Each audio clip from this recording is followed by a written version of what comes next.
No, we are muted. Okay. Hello. Folks, we're going to get started in a second here. One of our council members is not here yet. I'm going to give him a second and then we'll come to order. So just bear with us for a minute or two, please. Has anybody texted him?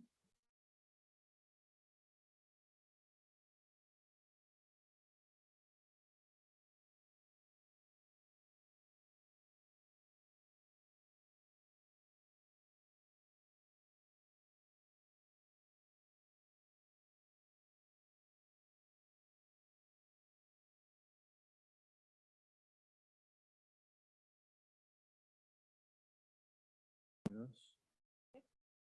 Okay, welcome. We will call to order.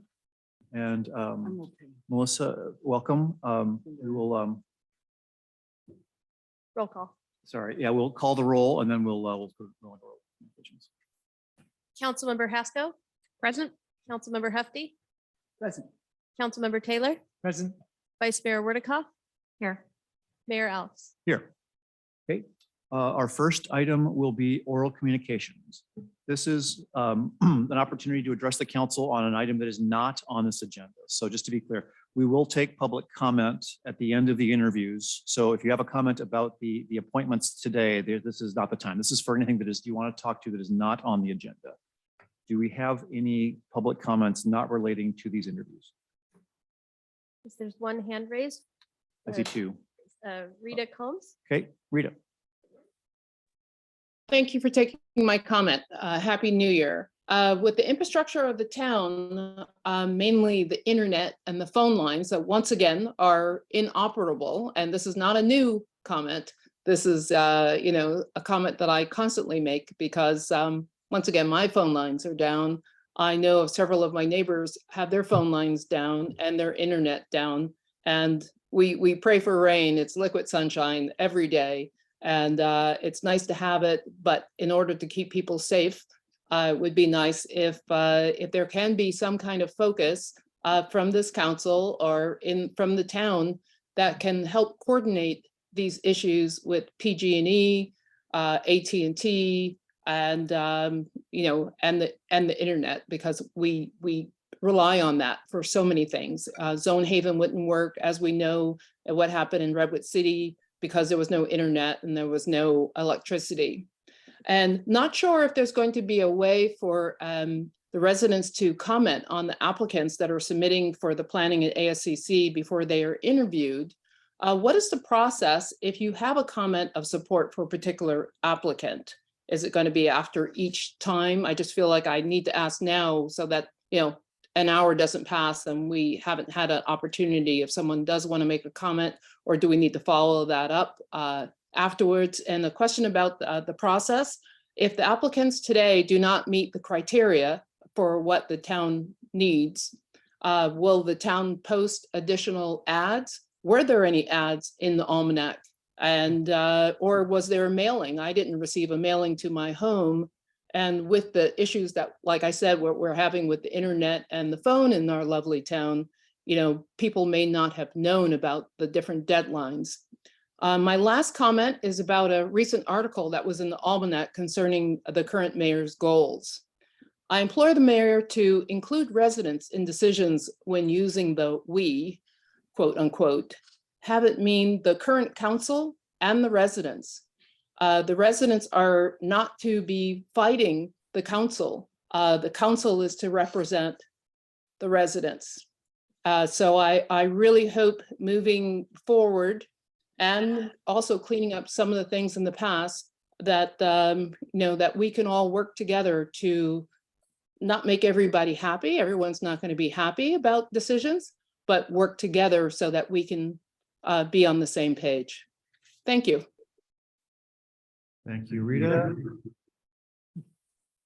Christopher. Somebody's volume is up. Thank you.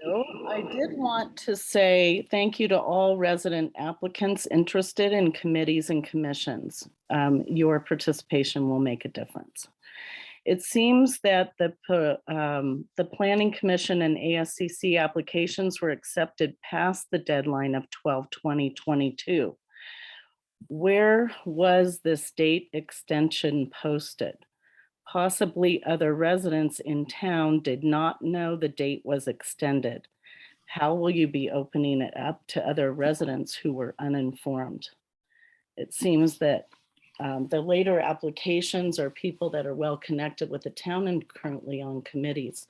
So just a reminder that we might have had other residents apply if they realized the deadline was extended by 2 days or more days. And I'm hoping you can respond to this.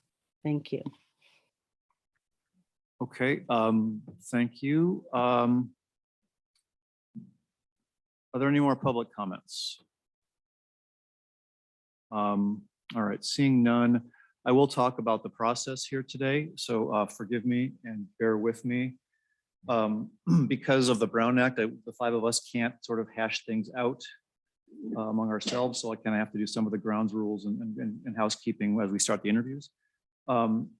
So you all received a memo from Town Attorney Silver regarding the process here.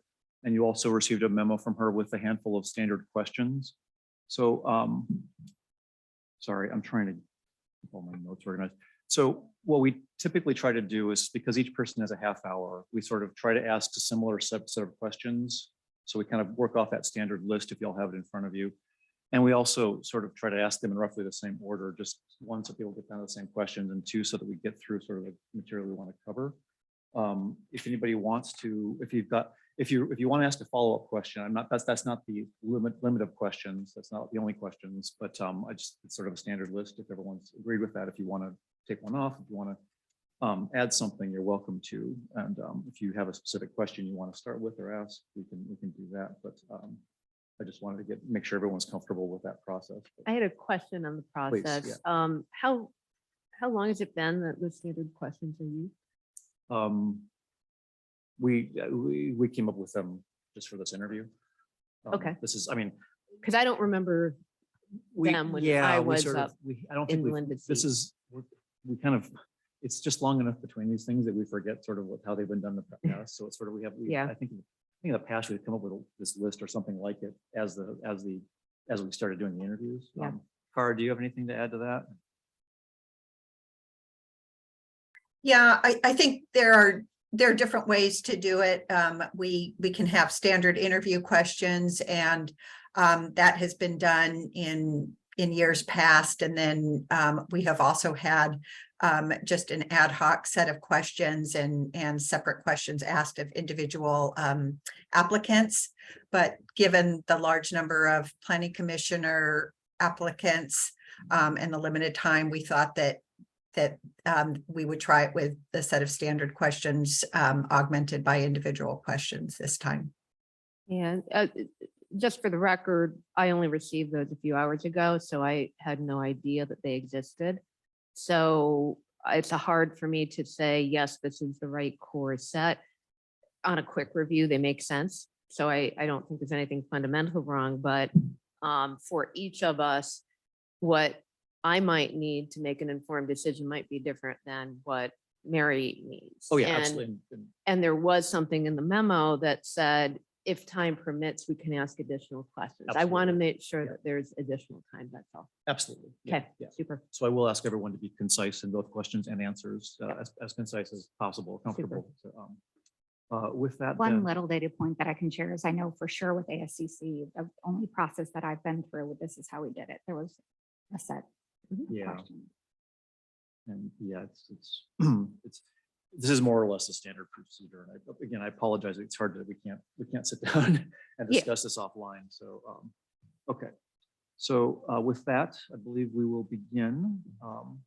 There was a question about comments. We will take comments, but I would like to hold the public comment period to the end of the interviews, just because the interviews are mixed together, and in the interest of time, feel free to submit your comments now. Also, we will do the interviews today, but we will actually vote on them on Wednesday. So if there is discussion among the council, it'll be on Wednesday. And that's just the way that it was noticed. We have not done it this way in the past. And again, there's a little bit of confusion when we posted this. I apologize for that.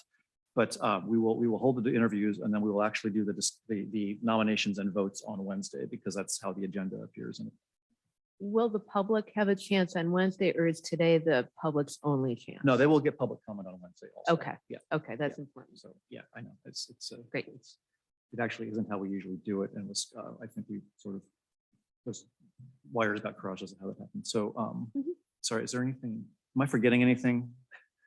Kara, are we forgetting Nope, anything? that's great. Okay. With Thanks. that, then we are free to begin. Thank you for your patience. Our first interview is with Linda Brothers. Sorry. And if it's okay with everyone, I'll take the first question.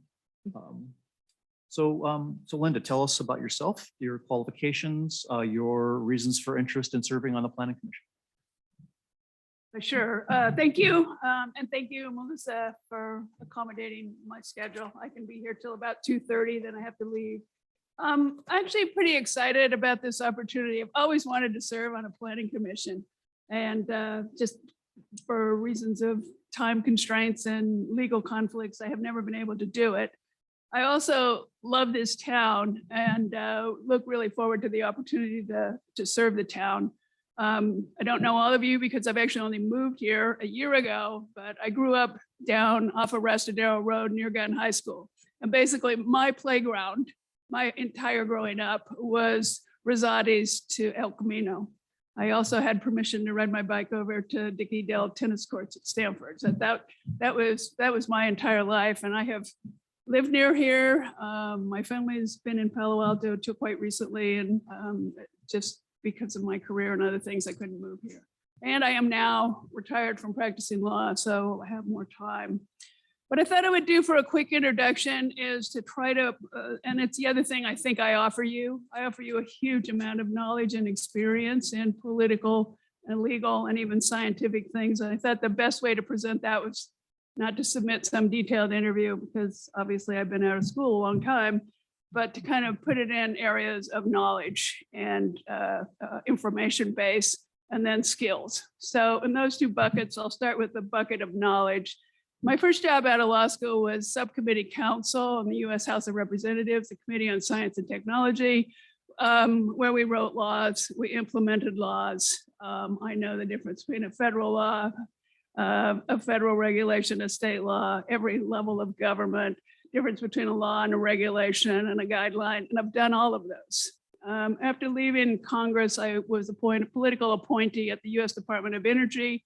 I'd worked on the Energy Reorganization Act, and we had established an environmental assistant secretary. So with that really quick overview, I then went to some venture capital for a while, and then Washington State, where I was a political appointee in the Washington State Environmental Department. So I basically, on the government side, worked at federal and state levels, and then went into private practice.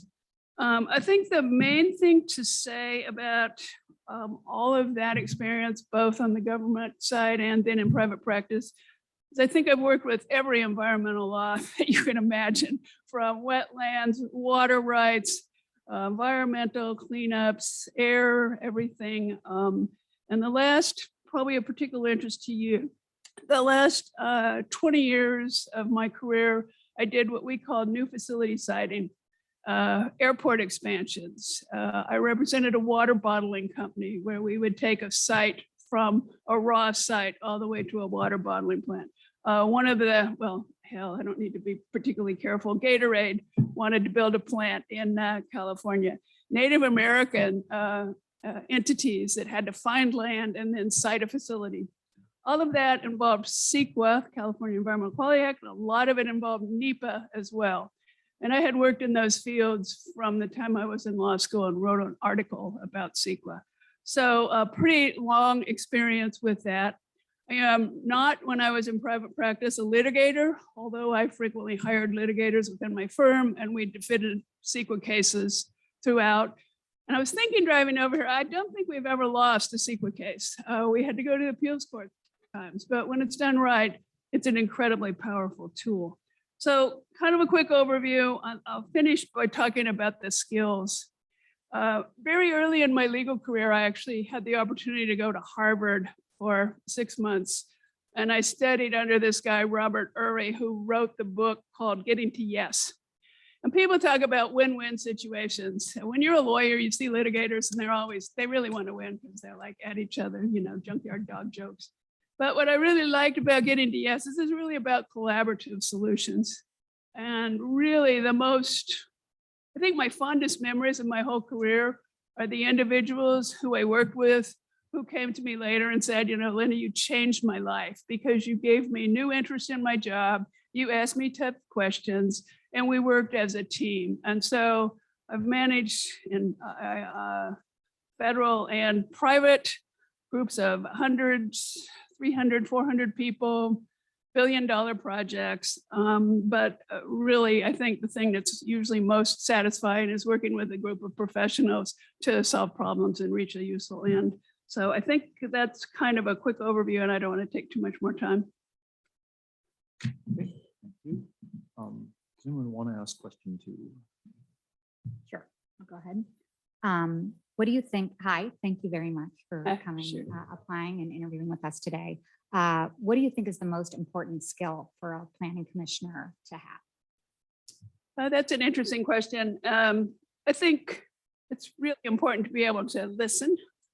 Certainly, there's the issue of integrating public input, but I also think it's really important to understand what I focused on before, the difference between a law, the difference between different agencies, where the power lies.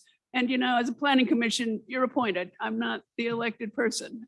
So like I said early in my career working for the Congress, I learned where I sat. So I think understanding those relationships is really key. I think being able to listen is really key. And I don't know, it's hard for me to think about things like subject matter knowledge because those come natural to me. So it's probably important to have some of that as well, to understand the difference between a subdivision and a single family home, or a certain kind of road and a different kind of road. Obviously, with all the CEQA stuff we did highway studies and all those other things. So I think those would be the things that pop into my head. Thank you. Anyone want to take the next question? Or? Yeah, I do want to ask about the fourth. Sorry, I'll get Kara thinking about the fourth question. Is that an appropriate question, given that whoever is appointed is going to need to weigh in on the housing element and safety elements? I mean, I'm a bit concerned about that one. So if Kara can get her mind around that and be prepared to answer that question, that would be great. But the third question is, please share your impressions of the town's general plan. Have you had a chance to read the town's general plan? Yes, I read the plan. It's interesting. It's fascinating. Well written. I've also read the housing element and most of the associated laws. I don't have anything particularly strong to say about any of this. I mean, I think the advantage I offer, I don't come into this with any agenda. I don't come into this with any backstory. I don't come into this with any biases. And if what you were thinking about asking me is say about the housing plan, I can answer that because you haven't finished CEQA yet. So Okay. I'm not going to answer what I think about the housing plan. Okay. That's how I think. I just go through it step by step. So I don't have any, I don't know what more to say about the general plan. Yep. As general plans goes, it's really nice. It's really cute. I've been to dozens of planning commissions. Yeah. I've looked at dozens of general plans. Yeah. I guess the probable intent there is just how you think about how you might apply that to the role. But let's move on. And Greg and Mary, if you want to ask any questions.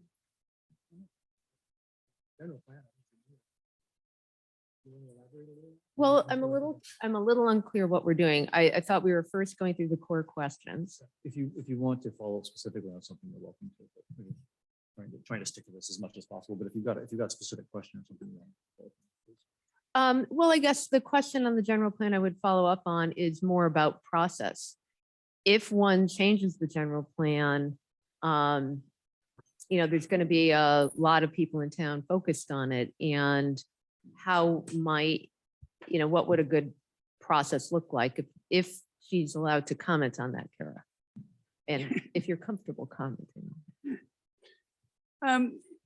When I thought about coming in here, I very much thought about not wanting to project what decision I might make. You're also a lawyer. You Yeah. know that you don't really make a decision until you have gotten every ounce of input that you want to have.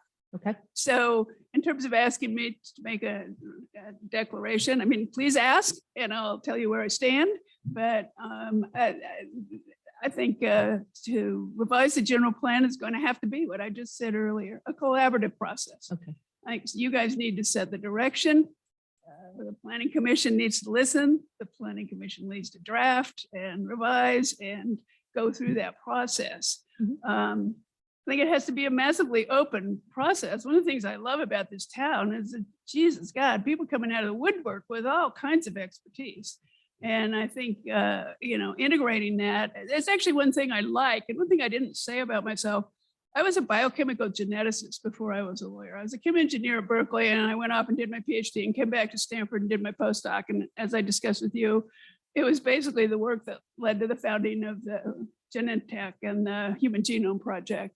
So I actually love anything that's multidisciplinary. So the general plan fits that to a T.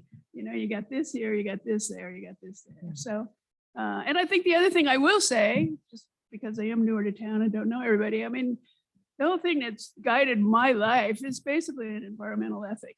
I mean, just about everything I've done is to make the earth a better place as best I can, my own little way. And I think our plan does a good job of that, and that needs to be continued or reinforced if that's what people want. Thank you. Mr. Mayor, before you go on to the fourth question, did you want me to weigh in on? Question 4, please. Yes. Yes. So in municipal decisions, there are two types of decisions, legislative decisions and quasi-judicial decisions.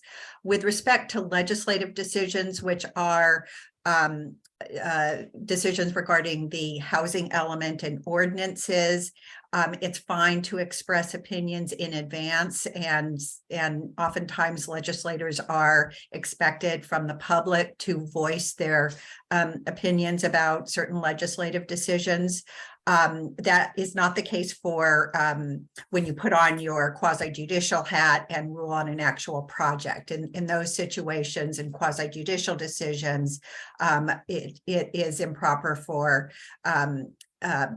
members to express opinions about a project that they will be acting on. It could form what we call common law bias issue.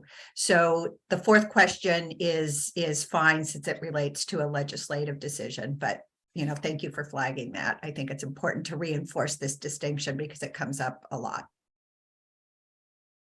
Could you say a little bit more and help me understand the distinction? So, I mean, we've got the housing element coming up, and you're saying that's a legislative decision? Yes, that's correct. And what would be an example of a judicial decision that you wouldn't want to sort of express your bias in? Right. So, for instance, the Stanford project, the Stanford Wedge project, you wouldn't want to ask applicants what they think about that particular project because that would elicit some information about a particular project that they could be asked to rule on. And if they express their opinions about the project, let's say they think it's a terrible project, the applicant then could ask that they be recused because they have expressed opinions about that project and are therefore not able to render a fair decision. But on the housing element, you're saying that's, I mean, because we're going to approve or not approve that as well, right? I'm trying to understand this sort of, in both cases, they're getting an approval, but in one case, you're saying it's a judicial approval and the other, it's a legislative approval. So. Right. So it's a quasi-judicial decision when we are dealing with a private applicant. So the private applicant has what we call a due process right to have a free and impartial decision-making body. So the distinction is that it's private, it's basically with a private entity versus the housing element is basically a legislative thing coming down from the state. Exactly. Okay, Yep. great, thank you. That's helpful. It helps me understand, so. Good. All right, so I'm happy to ask for then. Yeah, sorry for the long intro. Welcome, thank you for coming. Thank you for volunteering your time.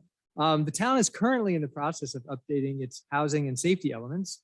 Please describe your understanding of the Planning Commission's role in the process, and how do you feel about the current direction? All this anticipation and build up for question number 4. You could take them as two separate questions. Yeah, well, I mean, I think the town has an amazing staff for the size of town that we have. And I think that they did an incredible process by getting this ad hoc committee and so on and so forth. And I attended a couple of those meetings on Zoom. I think you probably can't argue with the process. I hate the state law. I hate what the state legislature's doing now, but you didn't ask me that question. I don't think any of us have a lot to input there, but yeah. But I do think under the pressures applied by the state, the town has done a good job. And of course, I'm aware of the deadline for the housing element and all that stuff. As to the specifics of those revisions, I don't think I've looked at it carefully enough to really state positions. I have some questions. I'm also concerned by the interplay with CEQA. And I imagine quite a few comments were delivered on that, and I haven't seen how those have played out. So all of that would inform my personal decision-making. Okay, and I think part of this question is, what do you see the Planning Commission's role in moving this along? You know, like what do you see coming before you that you'd likely be asked to comment on? And in most, when I was in Planning Commission, and we do the dirty work for the council, Right. and then we pass it on to the council, right? So not to bias you, but I mean, so I think that's part of the intent of this question. So, I mean, what's your sense of that? Because you've come to Planning Commission meetings and you've come to town council meetings. So I think you've kind of seen some of this interplay, right? I've seen it here and I've seen it in dozens of towns. Certain towns, for example, the final CEQA decision is at the Planning Commission. Other towns, it's at the council. I mean, my personal approach to all of this stuff is I'm going to solve any problem I can solve. I'm not going to push it off to you. And if I can participate in that, I will. If I lose a vote, I lose a vote, but I'm going to put everything out there that I have on my mind that's reasonable, or talk to your lawyer and your staff about it. I will have to do some catch up on some of that because I didn't follow this process every single step of the way. And I do have a few questions as I talk to you about, but I'm having a hard time figuring out the role of the Planning Commission is the role of the Planning Commission. There's just nothing more about it. I'm not the president, I'm not the Speaker of the House, and I'm not the mayor. I'm on the Planning Commission and I work with my colleagues as best as I can to reach the decisions we need to reach and communicate as fairly and openly and collegially as we can. Yeah, I sort of see some of the intent of this is just like, what do you think the Planning Commission does? I mean, I definitely understand that you're willing to stay in your lane, so that's great. I appreciate that. Good I think a lot of people have always been confused, like Planning Commission, ASCC, Council, like they don't really seem to understand what these different bodies do. So I think part of this is, as a commissioner, is making sure that you kind of understand what's involved, not just that, there is a lane for the Planning Commission, you'll stay in it, but what's your sense for what kind of stuff will come to you, and a little bit, and you've talked a little bit how you think about it as well. So that's been good.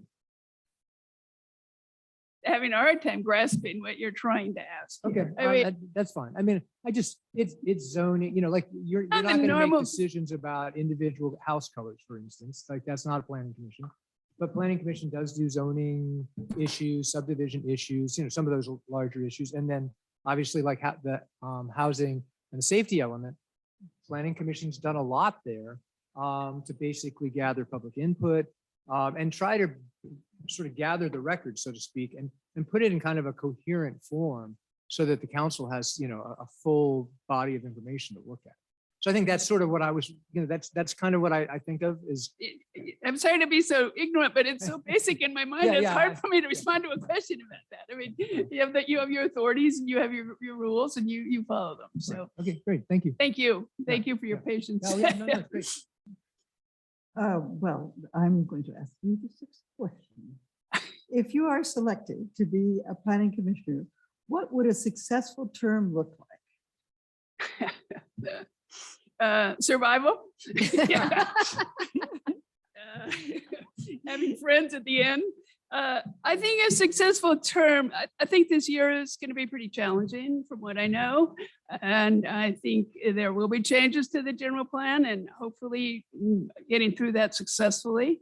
I think there is the wedge over there and there's CEQA and there's potential for lawsuits, and avoiding those, I think, would be my mindset, having worked for industry for all these years. Is anytime I take an action, I've got 16 things in the back of my head about what could go wrong if I make the wrong action. I don't want to sound paralyzed by that, but defense against lawsuits a huge, huge factor. And I guess my comments are public. I've commented on some CEQA documents, and I think that's a really important thing that needs to be added to the decision process here. And I guess in that respect, I broke my own rules and I predicted something that I'll make a decision on. But I think it's really to get through the year with these challenges, with more unity in the town, if that's possible. I think once we get through the housing process, we're going to have less of the imprimatur, whatever, of the state, and we'll be able to work again as a town and hopefully get some unanimity on some of these issues. So does that help you? That's perfect. Yeah, thank you so much. I'm going to ask one last, the fifth question, which is, can you tell us any foreseeable conflicts of interest or anytime you might need to recuse yourself for something that comes before the planning commission? Since you don't cite water bottling facilities here, I think I'll be okay on that one. I do live at the ranch, and it has occurred to me, well, it's occurred to me as a resident of the ranch that I'm surprised the ranch isn't more involved in town matters, but I suspect there's a very, very big history there. But I guess it's possible, for example, there's an action, I think it's public, about an ADU at the ranch. I mean, we'd have to work through that. I live across the street from one of the fault lines, so I don't have houses there. I mean, my neighbors are not going to do anything that I know of. So I can't imagine in that sense anything direct that would be a conflict. And I no longer practice law, so I don't have any external forces that would create a conflict. I mean, I will mention, you did comment on the Stanford Wedge CEQA as part of the CEQA process. Do you feel like you have any opinions on that might be sort of construed as disqualifying or might raise concerns with someone in the process? I commented my public comments. I'd have to go back and look at it. I mean, I have an open mind about it. I think my comments and a lot of the other comments were things that need to be taken into account. I do have questions about why it's taken them 7 months to respond. I suspect that means they're changing the process, but it would their proposal or something, but that would all be speculative on my part. I have an open mind about it. I actually have a follow-up on that. It might be more of a question for Kara, given what you were describing as quasi-judicial. I'm assuming this would fall into that category. And given public comments, I think that have been published online about the wedge, would that require recusal, Kara? I'm just sensitive to recusals given what a small town we have, and we do have a lot of potential recusals in the community. Right. So the Stanford Wedge is considered a quasi-judicial decision. And so we would have to take a look at the public comments and then talk to the candidate about the comments. She has stated that she thinks that she can fairly judge the applicant's project, and so that would, carry some weight. But without knowing exactly what was said in those comments, I can't give you a definitive answer at this time. Thank you. Thank you. My comments were, to the best of my ability, very factual. Yeah. It's not opinion, not hyperbole, just very factual. This is the way I write. So, but defer obviously to Cara's evaluation. Did anyone have any other follow-ups, something you wanted to ask Linda before we move on? No, actually, she already covered the aspects that I would have added. So this was great and really nice to see such a great pool of applicants, and your background's wonderful. So look forward to the rest of the interviews today. Okay, I thank just you. want to add, given you've only been here a year, I think it's amazing how much you've kind of stepped in and engaged with the community and be willing to, participate. So thank you very much. Thank you. Thank you very much for your time. If I could say one thing, just administratively, I'm having a lot of work done on my house. I actually have a conflict for your meeting on Wednesday, so I'm not available. But if you need to reach me, please reach out. This is with me all the time, and I'm happy to give you more information. And I have to leave. I have about another hour, so I don't know if it makes sense to stay or not. It's up to you. It's not- Okay. Certainly not required. Thank So, you for your yeah. time. Thank you. Thank you. Yeah. Thank you. So much. Um, Thanks, Doc. I think I can walk. Take your time. Not a requirement.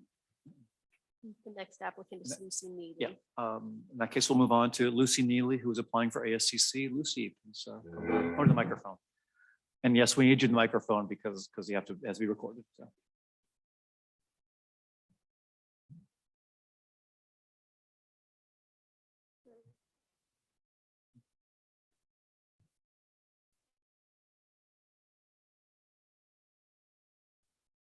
It's okay with you. We could just maybe just keep the same routine for the questions. Is everyone good with that? Sure. Makes sense. Go smoothly. Okay. Hello. All right. Welcome, Lucy. Thank you for being here. Thank you for applying. So you've already seen, no, you're not gonna have any surprises here. So I will start. So tell us about yourself, describe your qualifications and your interest and the reason you're here. My name is Lucy Neely. I grew up here, so I lived up on Cresta Vista from birth to 9, and then moved over to this property over here. I left for a decade. I went to college in Maine and then lived in Ukiah, where I was mostly involved in gardening and community organizing work. And then I moved back here 7 years ago. Wasn't sure if I'd stay here at first. And then after a few years was like, okay, staying here. And then felt, like I really wanted to dig in and commit, which started working for the winery and the property where I work. I wasn't actually interested in wine at all before that. And that's when I joined the finance committee, which is my first sort of involvement in the town. Yeah, and I have 2 little kids. Rory just started at Ormondale, which is a dream, walking down Georgia Lane. Qualifications, I have a really strong spatial sense. It's just like my strongest sense. I love design and space, and I love plants.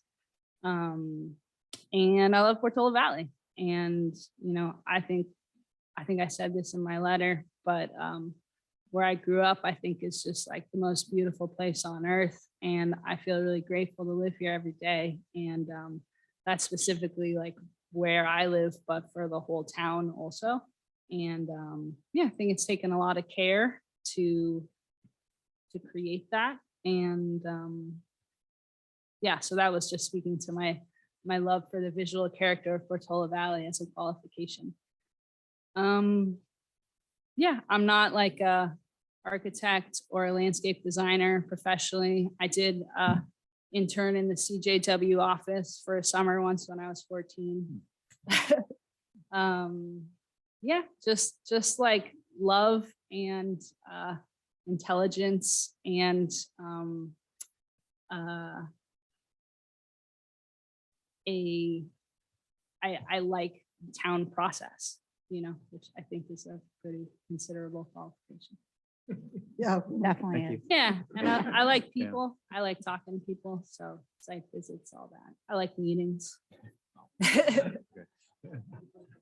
guess I did once Wow. too. Yeah. Thank you. So moving on, yeah, thank you, Lucy. What do you think is the most important skill for an ASCC commissioner to have? To be able to read one skill. I mean, it's a confluence of skills to be able to read site plans, to be able to understand what the visual character and standards of Portola Valley are that we're trying to uphold, and to be able to talk with people and work with people to understand how those meet. Thank you. It sounds like you're familiar with the town's design guidelines.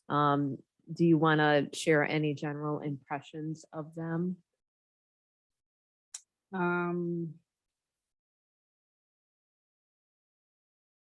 No, unless I need to. Well, our general plan and the design guidelines, like there's a lot of documents that have been historically in existence Uh-huh. in the town. And when I was applying for the planning commission, I knew nothing about planning. I have no spatial sense whatsoever. Mhm. So whenever I'm attending the ASCC, know that I'm impaired. So I admire your skill set. But the design guidelines, I think, provide a common point of reference when I'm attending those meetings. And it's a little unclear whether they're law or guideline, but people look at them. If you're familiar with them, do you, in the instances you've actually thought about them, have they made sense? Are they important? Anything at all? Yeah, I mean, honestly, I need to learn more about them. Sure, And like, fair. I was just reading the 18.64 municipal code, if I was on the commission, it would be a commitment to learning what Sure. all those guidelines are. So I'm not like an expert or terribly familiar on the existing literature and guidelines. I just, I guess I have a little bit of experience in the process, and then, just a lived experience of being in town. And yeah, I think they're really important. Otherwise, we lose the visual character of the town. And yeah, it's funny, is it law? Is it, I think it's an interesting, interesting dance that both of the commissions and the town council get into, like, what is the law and what's private property rights. And so that's an interesting interface to explore for sure. Thank you. All right. So my question for you is, if selected as an ASCC commissioner, what would a successful term look like? And by the way, welcome and thanks for coming. Yeah, thanks. A successful term would look like preserving the visual character of the town and good vibes. There's just been a lot of acrimony in town politics lately, and I think like whatever good vibes anybody can bring to whatever part of the process, that's a success. So I think it's the person-to-person social success, and then what's actually the task of the ASCC, which is preserving the visual character and the property values and safety associated with those. Yeah, and then just a sense of, I guess, of public confidence that that is all happening in a good way. Good, thanks.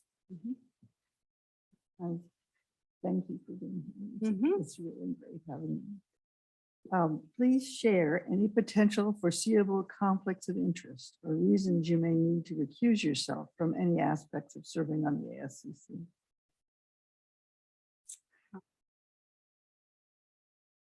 And I don't see any, except if it was like a property that I live at. But there's no plans for any more applications. Good to know. At least in the next 4 years. Yes, I never say never, but no, yeah. Good answer. Any follow-up questions? I have one. And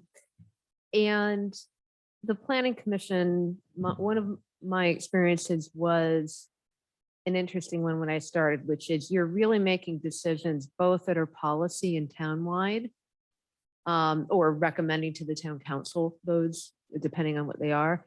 But you're also really having an impact on one person's home. And that can get really hard. And then you have the neighbors who also have a very personal interest. And I'm not looking for any roadmaps, but how do you think about balancing things? What can one do to help people feel, as you said, that it's a reasonable process? What would you do if you were trying to come in and help people figure out a problem of, blocking the view, for example? And there's no right or wrong here. I'm just, how would you think about it is all I'm looking for. Yeah, one way I think about it is that not everybody's gonna get just what they want. So you're just trying to reach that sweet spot in the middle where everyone can feel like their needs are taken care of. Yeah, it is a balancing act, good communication. Communication's another passion of mine, I'd say, qualification. So, just trying to make sure that one's really acting in integrity, communicating the best you can, and just letting go of trying to make everybody totally happy, but making the effort to be inclusive, transparent, communicative, to find that sweet spot. I'll have one question. Having sat on the applicant side of the table a few times now, on your property, as you mentioned, how's that experience been, and what would you take from that experience to do this job? To be on the other side, sitting on the other side of the table, what lessons do you take from being on that side of the table? Yeah, well, the ASCC part of the process was real quick. So, but,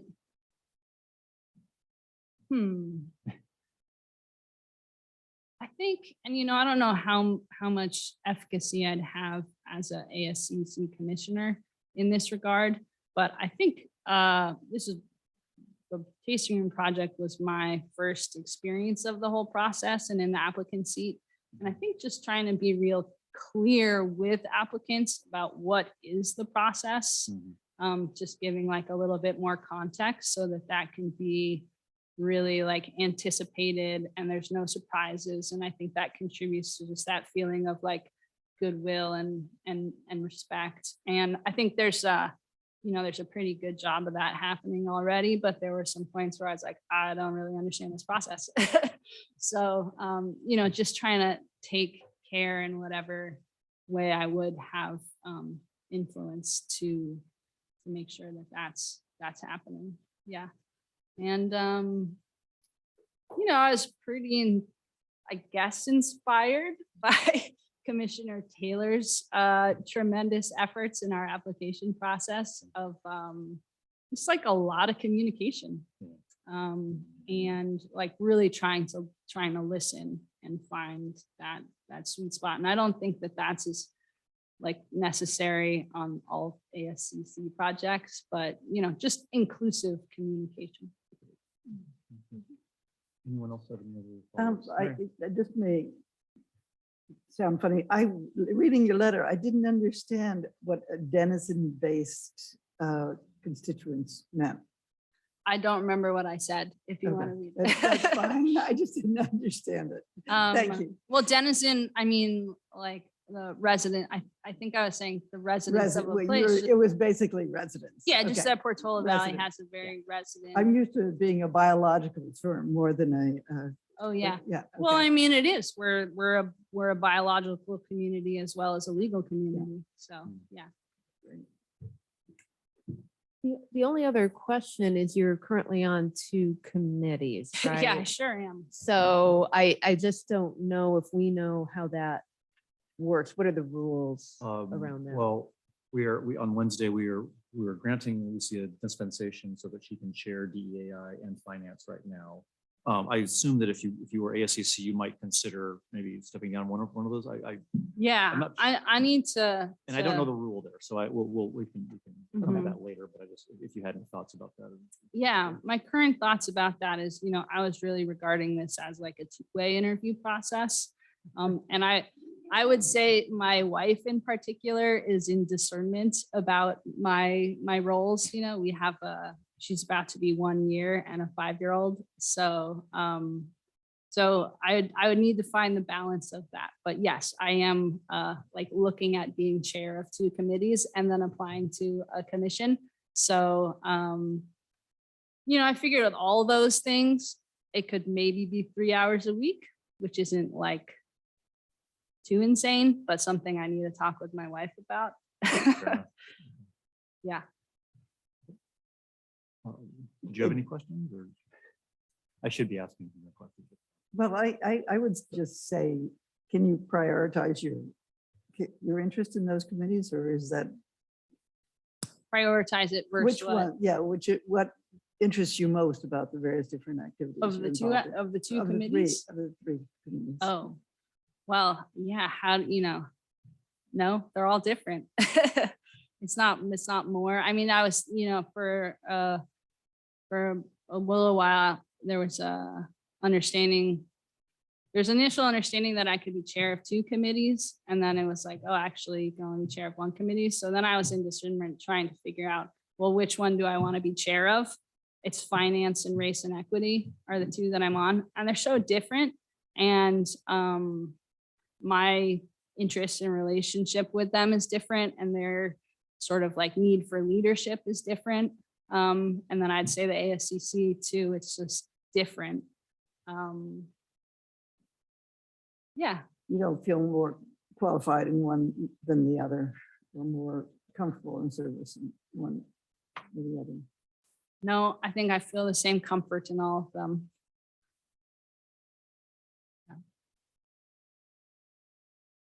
But yeah, it's a funny hobby. Call it that. I want to learn to weave baskets, but it's like I keep signing up for these committees.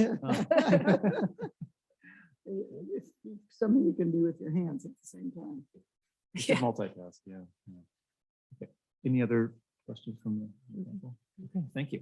Okay, thank you. Thank you, Lucy. Thank you for being on the town council. Appreciate it. Thanks for coming in. It's great to see you. And next up is Carter War. And Carter is applying for both his letter serves as application for both ASCC and PC.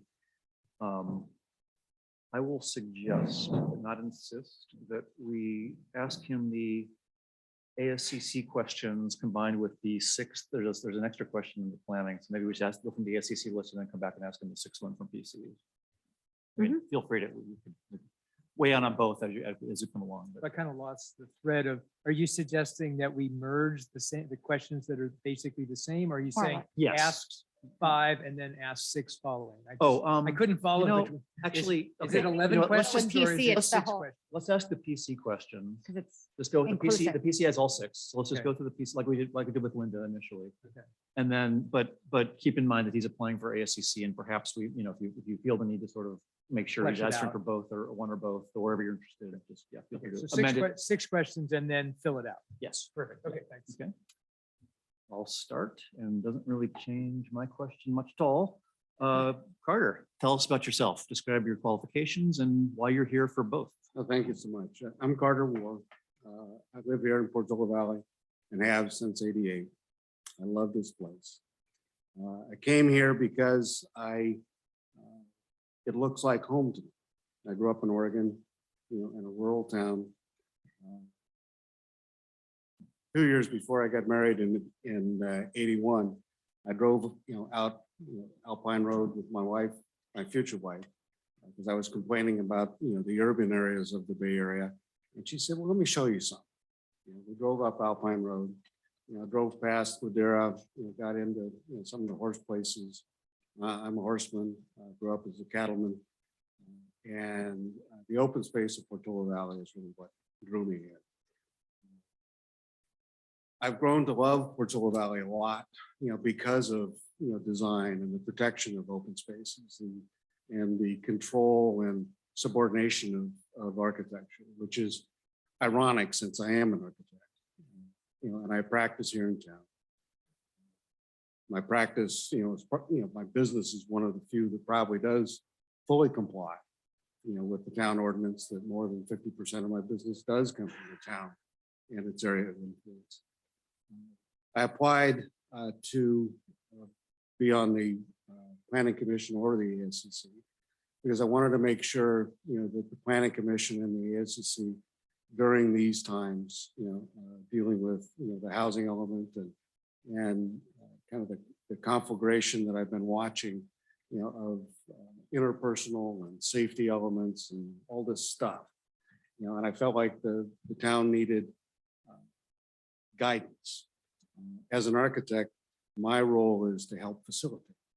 It isn't to create or develop. It is to listen carefully, to the influences around me and the influences for and against projects, and develop designs and solutions that merge those things together.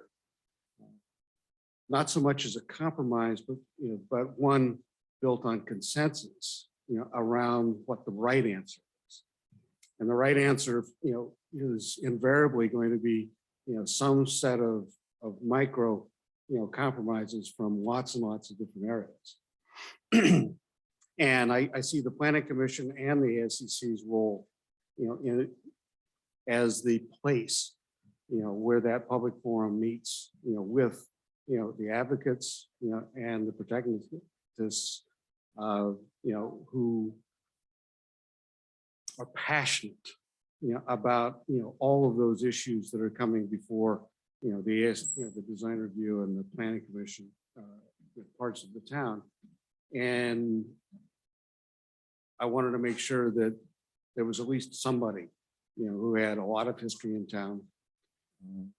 I was on the ASCC for 21 years.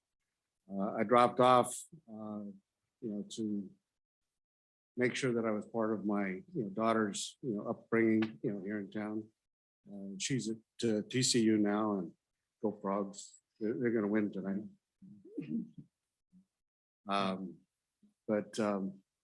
Now, now I've got, some more time, back in my life. There are a lot of things that I'll have to recuse myself about because, I have a lot of applications. I also pride myself in making sure that I help guide my clients, and the institutions that I work with, to make good decisions and not bring things, before the SEC or the Planning Commission that are out of line, because I do have a lot of history. But I'm here to serve. I do think that the greatest skill that I have, that proved out well, during my terms as ASCC was to listen really, really carefully. To listen to not just what people say, but why they say it, and then delve into the whys, so that you can understand, what's coming from their heart, so that as you help each party, understand each other's position, you can end up doing a better job of satisfying what the core issues are, not just the hyperbole, not just the things that are going to inflate the situation. Over the years, the things that I was always concerned about, with people's comments was I'd advise them to be careful what you wish for. If your biggest issue, in trying to stop something, is about safety, there are certain things in this town, that you're going to have to give up, from an aesthetic standpoint. And part of what's really wonderful, and I think we can all agree, is why we came here, is because of how beautiful it is, and how the landscape, is superior. And so, but my experience here is really why I'm here. My competencies in understanding, design, planning, CEQA are really based on, 45 years of doing this. First building permit I applied for was in 1976. And I've been doing it, every year since then. And so the permit process, the understanding of government continues to evolve because government continues to evolve. I tend to, sound like some of the old guys I used to work with. Say, God, you remember when? When it was simple, where I could meet with somebody on Sunday, draw it on Monday, and get a permit on Tuesday, and dig out the foundation, which was true, in 1976. I'm here to answer your questions. I know that in some ways I can be a firebrand, because I do have to recuse myself, so much. At the same time, I do think there's some value, in having a practicing design and building professional, on one or both of the commissions, because of the insight I can have from both the applicant and the opponent's position.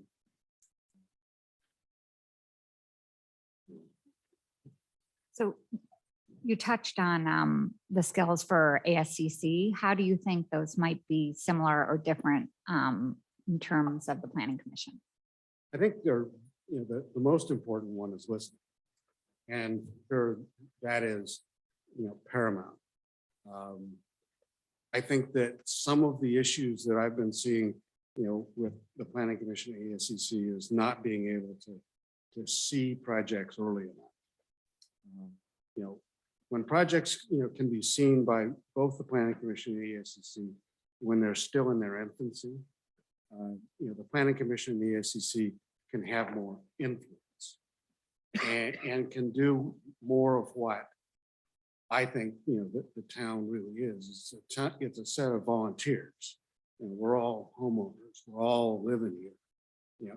If we're judging each other, rather than, having some, civil engineering consultant from San Jose, telling us what we have to do, I think we have a better chance of coordinating and getting to what I think the right answer is, which is something where everybody feels a little bit, taken aback, but feels better because you're there.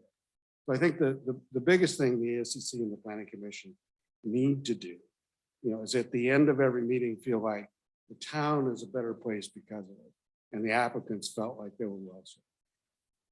Thank you.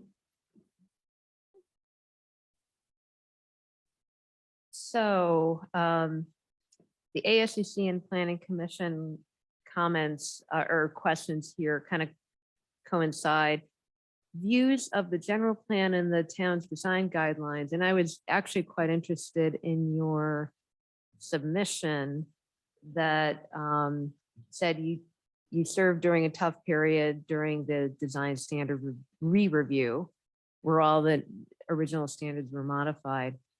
So I'd like to have a high level sense of what were those, how did that occur to prevent Portola Valley from becoming like some of the other adjacent communities?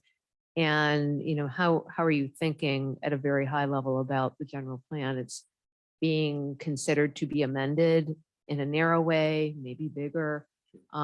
Any thoughts? Because those Sure. are critical documents here. They are critical documents, and during during the 90s, as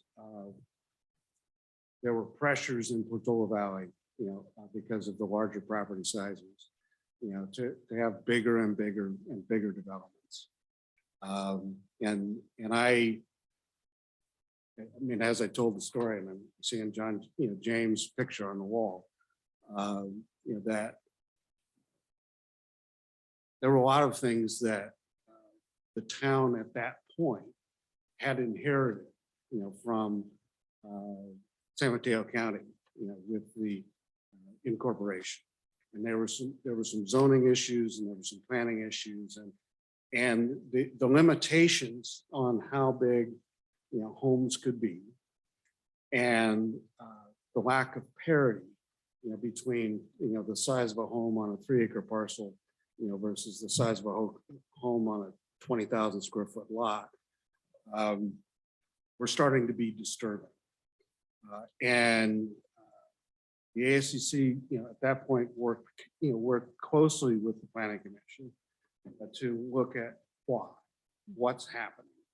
So the assessment of the rules, the ASCC and the Planning Commission worked on together, and would kind of leapfrog,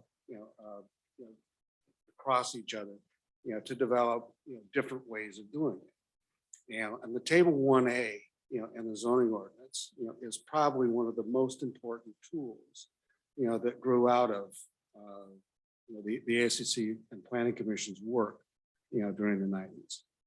And what it was intended to do was to bring more parity, to how big a property was, versus how much was unstable and unbuildable. The slope of the property, so that you could, create kind of a density, an internal,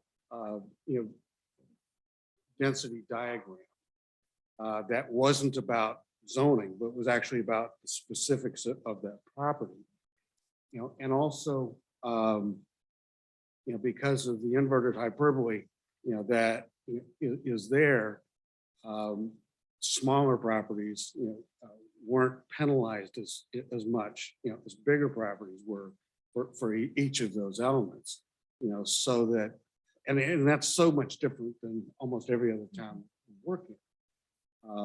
In Woodside, it's a straight line. The bigger the property, the more you get. In Portola Valley, that isn't true. And I think it's one of the defining differences, in what Portola Valley does. It was not without an enormous controversy.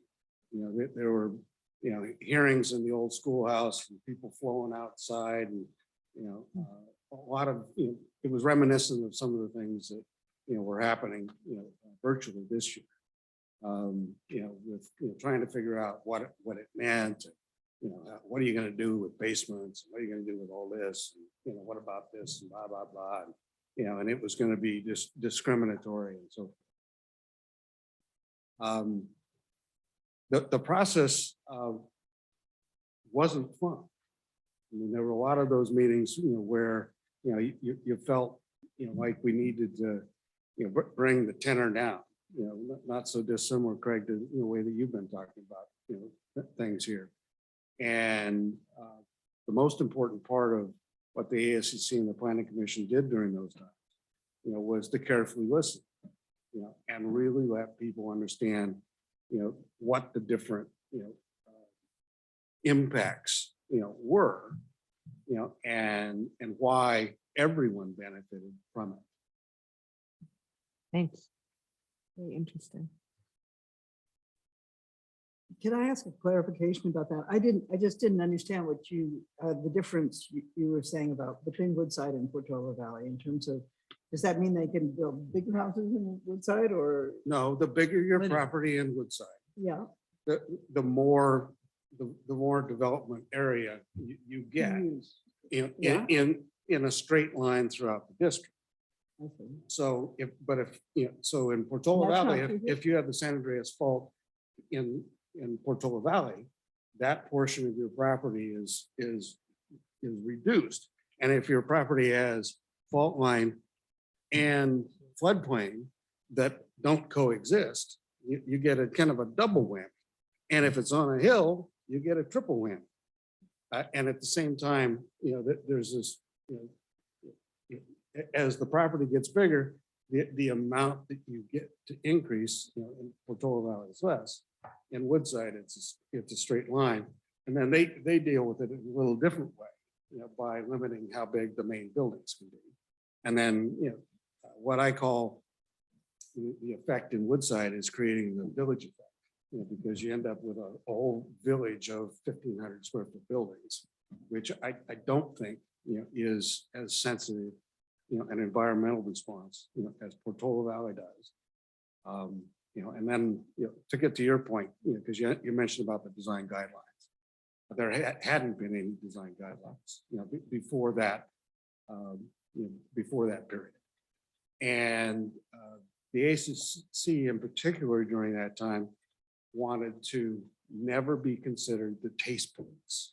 That design was not about taste, it was about environmental impact. It was about, what were the visual impacts, what were the landscape impacts, what were the driveway grading, relationship, privacy impacts, that it didn't have anything to do with architectural style. If you go to some of these other communities, Hillsborough, Woodside, there are a lot of things in the design guidelines of those communities, that actually deal with style and taste rather than impacts. And I think that the design guidelines continue to be one of the greatest strengths in what happened during the 90s. I feel that they need less amendment, than even the general plan. Thank you. All right, well, thank you. Thanks for coming. Thanks for volunteering. So my question is, the town's currently in the process of updating its housing and safety elements. Please describe your understanding of the Planning Commission's role in the process and how do you feel about the current direction? Planning Commission's role is, I think, needs to be the clearinghouse. To take all of the input and make it make sense in Portola Valley's reality. I think that there's some balance that the Planning Commission needs to bring to it to try to not evade, but reduce the anxiety, of what the impacts are. So I think the Planning Commission needs to hear and understand, repeat and re-repeat what they hear from all of the parties, so that they can act as the calming roundtable. And I do think the Planning Commission needs to take more of a role of roundtable, rather than only counting on consultants and only counting on the advice of counsel. Because I do think there are some things around living that have risks. And there's a part of living here that has enormous rewards.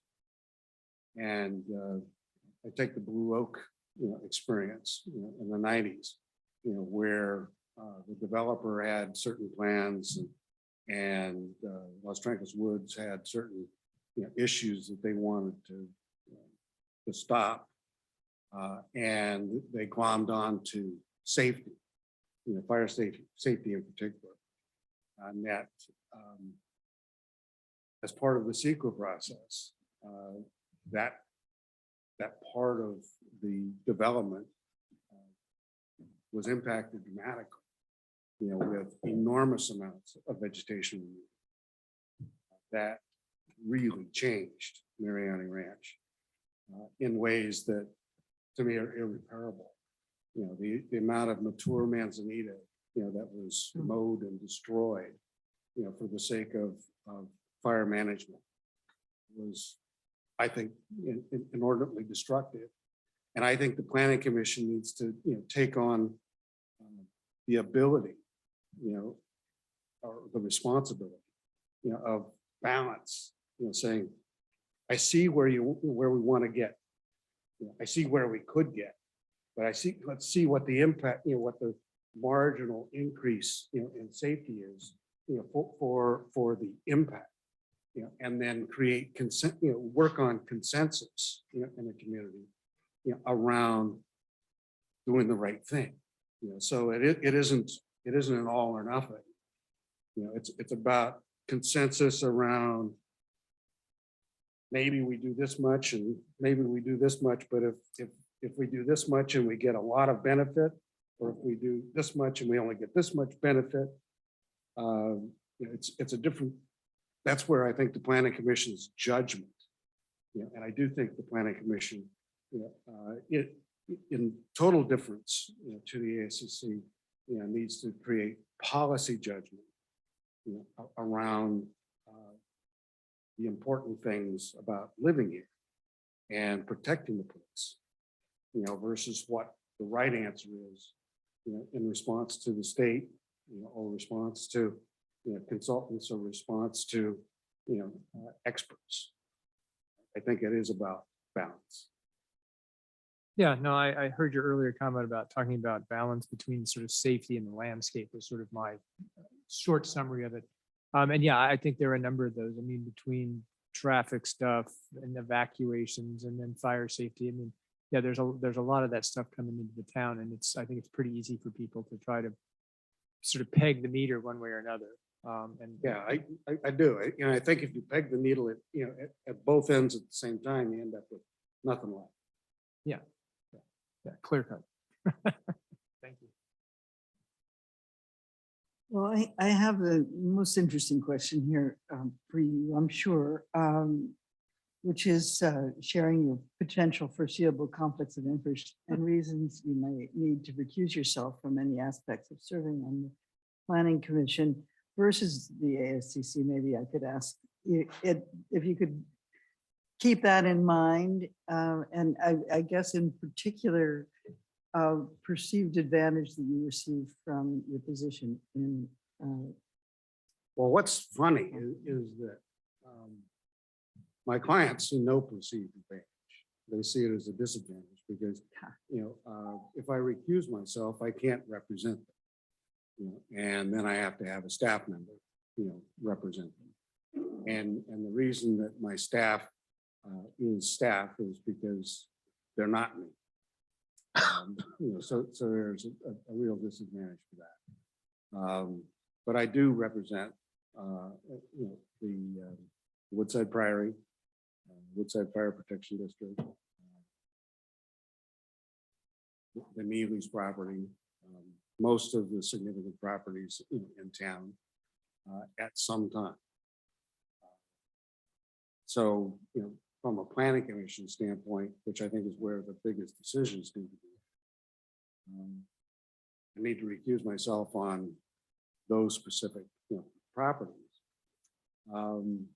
On the ASCC, it's kind of application by application. Once I'm done with the property, I don't have a conflict anymore. So it really is, as we're doing projects. But I wouldn't blame you if you didn't appoint me, because of that. But I do think that part of the reason I wanted to come and talk to you, was about some of the issues that I hope, you find, in the applicants, is somebody who's willing to set aside, their own personal needs, to help the town coalesce around consensus and balance, and not sit back, waiting for some consultant to tell you what to do. Were you involved in the wedge at all? Can I ask a follow-up on this, please? And I think, Cara, I'd like to get you involved because, I mean, one thing I'm curious, like, I think you've done at least a little bit up at Nathorst, like at least talked with the owner. Is that my understanding? I'm involved with the 3 properties that would be potentially be, housing. Right. So, Cara, would that mean if Carter were on the planning commission that he'd be recused from all housing discussion? No, I'd be recused from those issues related to those properties. Well, but the reason I'm asking this very specific question I was I trying to know. ask her is because of Judith's what's got- happened with Judith, as Judith is within 1,000 feet of those properties, and yet she hasn't been involved in any of the housing element discussion so far. So Well, I'm trying to understand how Judith's situation, and if Carter were involved, how his situation might be. And I don't need like the exact, like, this is the final answer. I'm just trying to generally, and this is to Cara for just a minute. Just, can you give me a little bit of a sense for how these are the same or different? Well, first, I've been listening to every conversation pending my advice letter. Right. So we are expecting the advice letter any day. We'll see what the holidays did to their timing. So the reason I've been doing that is to err on the side of caution and then have an avenue forward once we get clearance. So I'll let Cara comment on the rest. Go ahead, Carl. Yeah, the, You to do it in the context of the way you set it up before about the legislative versus the quasi judicial, and compare the ASCC versus the planning commission, so I could understand that. right. So we'll have a little bit more information regarding the particular way that FPPC analyzes these types of conflicts once we receive the advice letter, and we do expect to receive that soon. We know that there will be some aspect that Judith will be able to, or we're hoping that there will be some aspect that Judith will be able to participate in. However, the FPPC doesn't before they can offer an advice letter, they have certain requirements. And so we're trying to comply with their requirements in order to receive that opinion. In any event, there will be, if Carter does have a financial interest in some projects, he could be disqualified in participating in those projects. The conflict of interest that Judith has relates to her real property interest, which is different than Carter's interest, which would be a business interest. And so it's not necessary. A business interest is analyzed slightly differently. But I think that there will be some overlap, and again, we'll have to wait until we get the FPPC opinion as to the housing element discussions. But we can certainly say that he would not be able to participate in any projects that he is receiving income from. So for instance, if the specific projects like what Mary had mentioned, the quasi judicial decisions involving his clients, such as the Priory, Willow Commons, the Neely property, he would not be able to participate in those particular decisions. The legislative decisions are analyzed a little bit differently. And again, we'll have to wait to see what the FPPC says about those. But so in that way, the planning commission would be, he could be more effective on the planning commission? He could be Does that mean more legislative? There are more of, I think that virtually all of Carter's decisions probably will come in front of the ASCC, whereas not as many of those decisions will come before the Planning Commission, because the Planning Commission only hears those types of projects if they are appealed to the Planning Commission. In general, there are certain projects that come before the Planning Commission, but most projects that come before the ASCC rules on almost all projects within the city, so within the town. So certainly there will be more conflicts if he is appointed to the ASCC than if he were appointed on the Planning Commission. That's very helpful. Thank you very much. Yeah, I guess what I'm still looking for is, I understand we're waiting for FPPC, but we're going to make a vote on Wednesday. So it's kind of unlikely we're going to get an answer by Wednesday. So can you, Ask what you want. yeah, so I guess what I'm after here is how do I think about this? Because so much, and Judith, I'm not using you specifically, but just this general example of it's gotten so broad that it seems to me it would make potentially a commissioner, if it isn't limited just to a property, but it's sort of this sort of larger issue. And I guess that's what I'm trying to understand. Is this letter we're likely to get from FPPC saying, yeah, no, it's just limited to this particular set of properties? Or is there something broader going on here that I don't understand?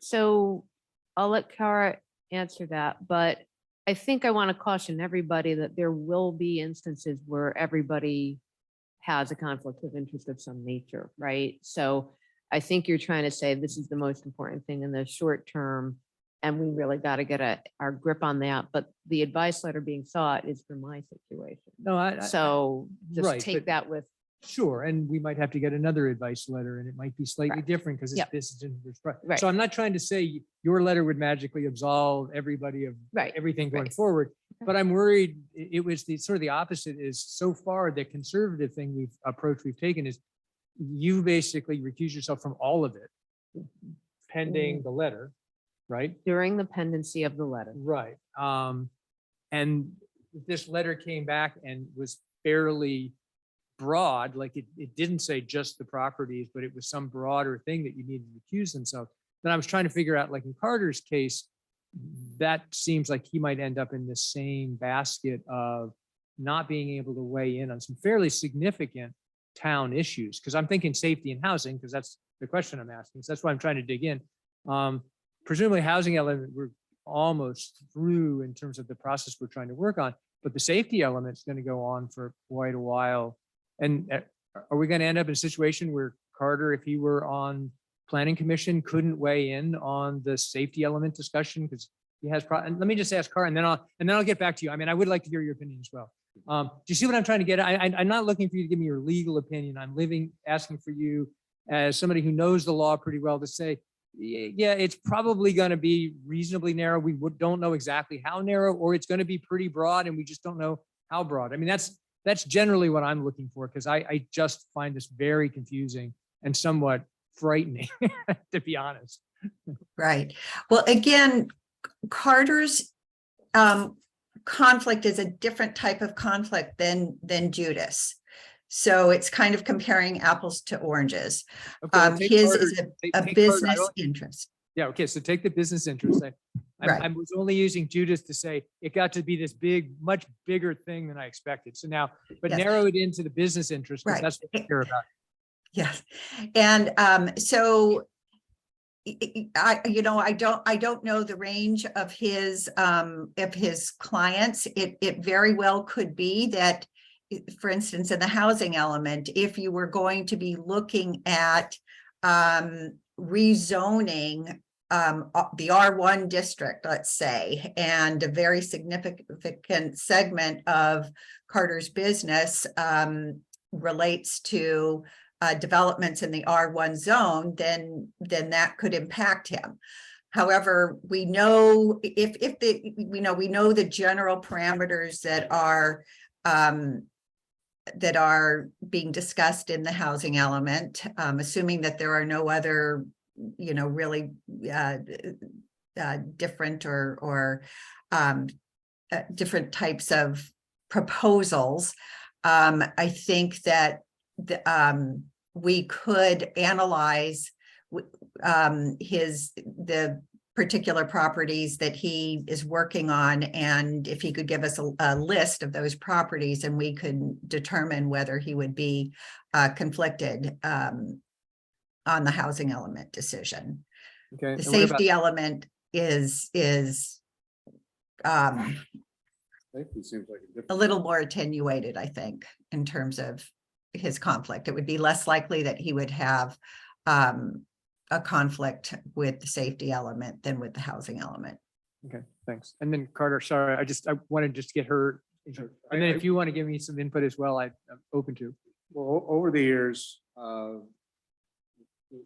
business interest, has been quite clear, and, during Sandy Sloan's years, we actually got, a Fair Political Practices Commission, opinion about that was that I could not represent, to the ASCC or the Planning Commission, because of my position on the ASCC,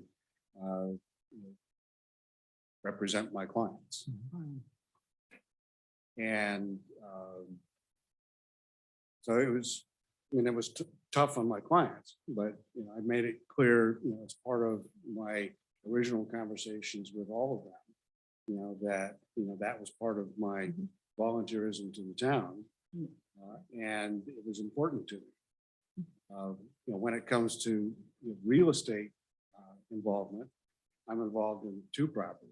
The property that I own and where my home is, and then my leasehold, where my office is, and those are places that I care about, a lot as well. But those interests are completely different, and those are more similar to to yours, Jude. I think the opinion coming back, I anticipate. Because I'm only a wannabe lawyer, instead of a real lawyer. That the opinion is going to come back that because the housing issues are broader, that there isn't really a conflict of interest, because you're dealing with broader town policies, that are mandated by the state. That it isn't like you have the opportunity to profit, from those, issues. So, because that's really where, the Fair Political Practices Commission is most interested in, is in, are you going to profit? It's not about, they don't actually include property values and other kinds of things, in their opinion. Yeah, okay. Are there other questions? Yeah, I do have some more for Carter that I'm not related to this, so let other people go. I'll let Craig do the rest of his, and then Mary's got it. Okay, if you don't mind. So one of the things you mentioned for ASCC was, NPC you said as well, but was reviewing projects early. I wonder how you might envision that happening.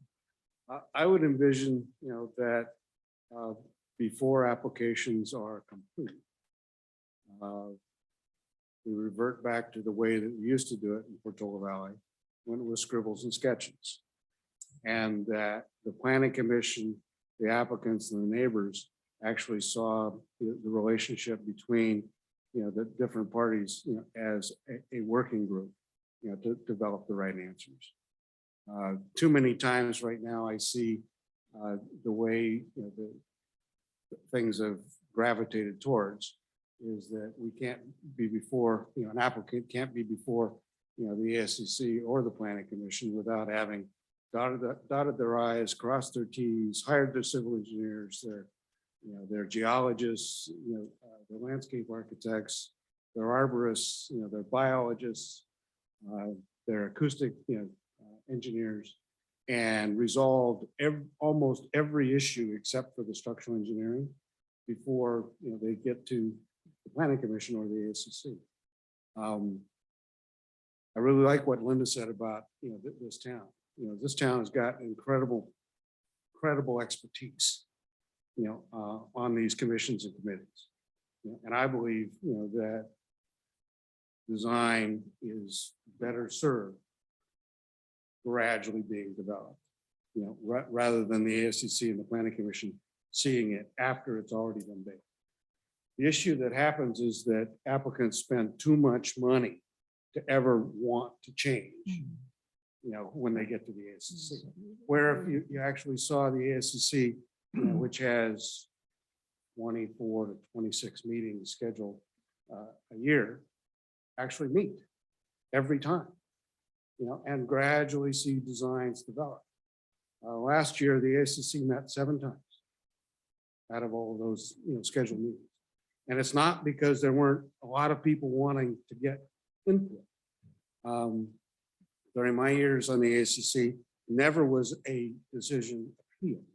The latest set of appeals has been because, applicants had to solve all their problems before they ever got to the ACC, and the ACC, well, all I can do is talk about lights and landscape, instead of where the building is or how big. So I believe that the process, could be much more friendly, and much more engaging. One of the things that I felt most proud of over the years, being a past ASCC, commissioner, was to be tapped on the shoulder at Roberts, or one of the town activities, and say, hey, you know what? I'm really happy you did that. I mean, it wasn't all that much fun, but my project, or the relationship between the other person's project and my house are better because of it. And I think that it'd be a lot better for everyone, if we could have a kinder, friendlier, more collaborative relationship, between the design review boards, the ASCC and the planning commission. Are there limits on like the number of meetings that you can have with the resident in like that? So you think that we could go back to this kind of format without violating some new state law? Guarantee you that. Okay. Yeah. Okay. And particularly if, Kara creates a release, because, Woodside in comparison, has a preliminary review process, very similar to the way, review used to be in Portola. And over there, 90% of their projects, are approved at preliminary status before the application is fully complete. Because there's a lot of stuff that gets baked into the design review that, is really about consultants and professionals and opinions about hydrology and, and a lot of stuff. But you don't want to do all of those, all of that analysis until you got a design. Yeah, no, I get it. So, And to have a design review when it's still a baby, you can mush it around and teach it how to walk. and no, I hear what you're saying. It's more get the aesthetics down before you start nailing the underlying sort of, I'll call it science in quotes, but And I think the ASCC will find it more fun. Yeah. And the planning commission will too, because then you'll be more, more in a collaborative position, to say, this is what we would like to. okay. And then my last question, sir, you said you thought you lived in the smallest lot in town. I was just curious what you think a small lot in town is. Living in small lots myself, so. Well, my lot was at the corner of Groveland and Canyon, and it was 4,619 square feet. Okay. And the house was 832 square feet. And do you still live there, or is that was? No, Yeah, okay. So that was your sort of starter. well, that was, yeah, I mean, Yeah. it was the starter, and Yeah. it was a rat-filled mess. Yeah. When I bought it. Yeah, no, I'm asking partly because I think sometimes people forget that Westridge isn't, Westridge lots are not the only size lots that we have in the town. So, So, yeah, Yeah, okay. mine was in Brookside. Yeah, got it. So, great. Thank you. Appreciate it. Thank you. We're a little behind schedule, but Mary, if you had one last question. I want to make it easy for you to answer. Because you're applying to both, I was wondering if it's possible for me to ask, and if it's not possible for me to ask, you can not. Is there one that you think you would be more effective at? And is there one that you would rather have more fun with, or it would be less onerous to be a part of? Well, How do you compare them? I'm less interested in onerous versus effective. Yeah. I think that, I think I could be really effective on the planning commission. The ASCC is easy. It's about preparation. It's about listening. For me, it's easy, but it's about guiding development. The planning commission right now, I think, is confronted with some really, really tough issues. And I think they need some creative solutions. And that's where I think my greater value would be. And thank you for your service, by the way. Amazing. Thank you. Thanks, you guys. Thanks, Carter. Y'all take care. You too. You too. All right, actually, sorry, we're a little behind schedule. I was gonna ask if we could take like a 5-minute break. Bio break? Oh, what a good idea. Yeah, oh yeah, bio break, yeah. That's fine. Thank you. We'll be back at 2:45. We'll start this.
Okay. Okay, Rebecca, welcome. Are we all back? Yes. Okay. I guess we'll just start. I'll start. Introduce yourself, describe your qualifications and why you're here for the planning commission. Rebecca Flynn. I guess my qualifications, I've been living in this community for over 20 years. I run the PV Forum, as you all know. I have a very good sense of the community pulse, if you will, all the different views about all the various issues. I have a background that's very analytical, master's in immunology, BS in chemistry and biology. I've spent my career working for, using my analytical skills, if you will.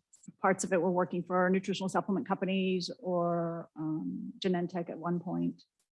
I had to do, in one of my careers, I had to do quite a bit of reading of government documents and interpreting them and putting them into place for our products. I'm here to apply for the planning commission. I'm not sure what other, No, Go ahead. but your interest. Oh, my interest in the community. Well, up before the planning commission, obviously, is a lot of very complex decisions that will be made this year related to housing. They will have tremendous impact on, or may have tremendous impact on our community.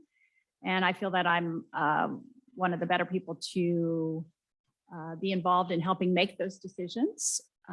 It's very important to me that our community continue to preserve the spirit of our general plan, preserve what's important in this community with both the natural environment as well as the rural character of our town. So whatever changes that we do make, they have to be done carefully. And I feel that a lot of the decisions up to this point have always kept that in context. And now we're up to the point where we're having to make those final decisions. So it'll be important that they be made continuing to respect that important issue. Thank you. And what do you think is the most important skill for a planning commissioner? Probably being mostly impartial and being able to look into all of the facts of a particular case, compare it to our rules and regulations, and be able to make a decision based on whether or not a project or an issue complies with the rules of our community and of the state. Thank you. So my question revolves around the town's general plan. Everybody comes in either not having read it at all. What is that thing? And I was one of those when I was interviewing for the planning commission, pretty much. To these specific issues need to be tailored. So any comments at all? Like, are you familiar with it? And there are discussions of having to change it in a narrow way for the housing element and, potentially more broadly. So any impressions without giving, Yeah, I am a familiar with direction? it. I have gone through it. And I've reread a bunch of it recently, sort of to prepare for this. And my general impression that, yes, obviously, we're going to be updating the housing element. Obviously, we're going to be updating the safety element, those big sections of that, as well as some certain other portions like the Naples Triangle and the Alpine Road, because they're going to be impacted by the decisions that are made for the housing element and whatever. My general impression of it is that I think the spirit is still going strong.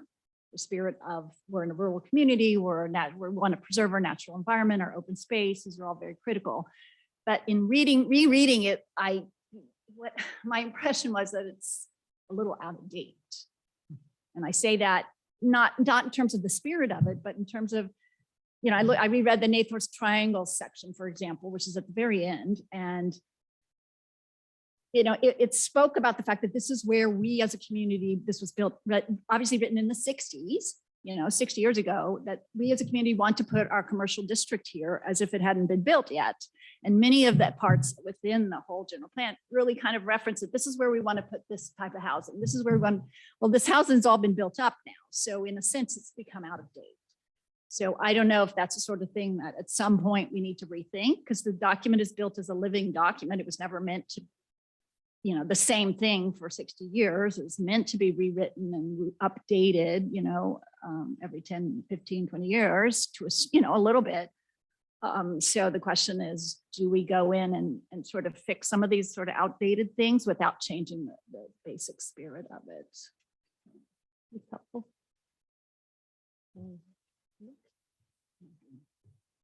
Welcome. Thanks for coming. Thanks.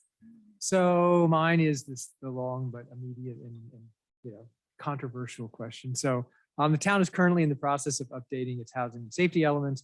Please describe your understanding of the Planning Commission's role in this process, and then how do you feel about the current direction?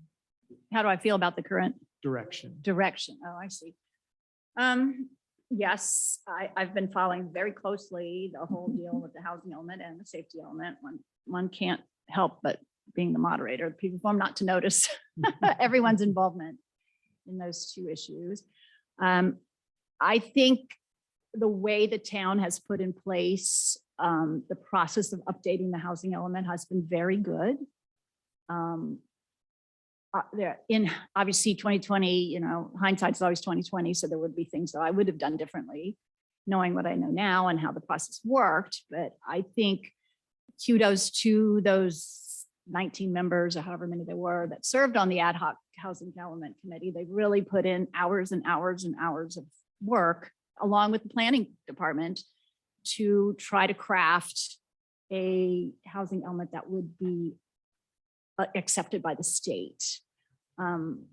Nobody is 100% happy. You know, it's pretty much an impossible feat. I think I have already on record that I'm not that happy about the Ford Field open space and would love to find alternatives for that. We now have 2 years, presumably, assuming our housing element is accepted this month, to do that. Again, I'm totally aware that it will be extremely difficult for us to find locations for affordable housing in town that aren't there, but that doesn't mean we shouldn't do our darndest to try to find alternatives. You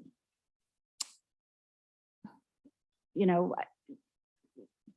I feel like the town has really been gone above and beyond in terms of crafting our housing element. You see many of the other towns or the other cities in the area have just had their planning department put something together and held a few public meetings, whereas we held, I don't know how many, countless numbers of meetings, getting a lot of feedback from the town, from town residents about what would be the best and what would work and what wouldn't work.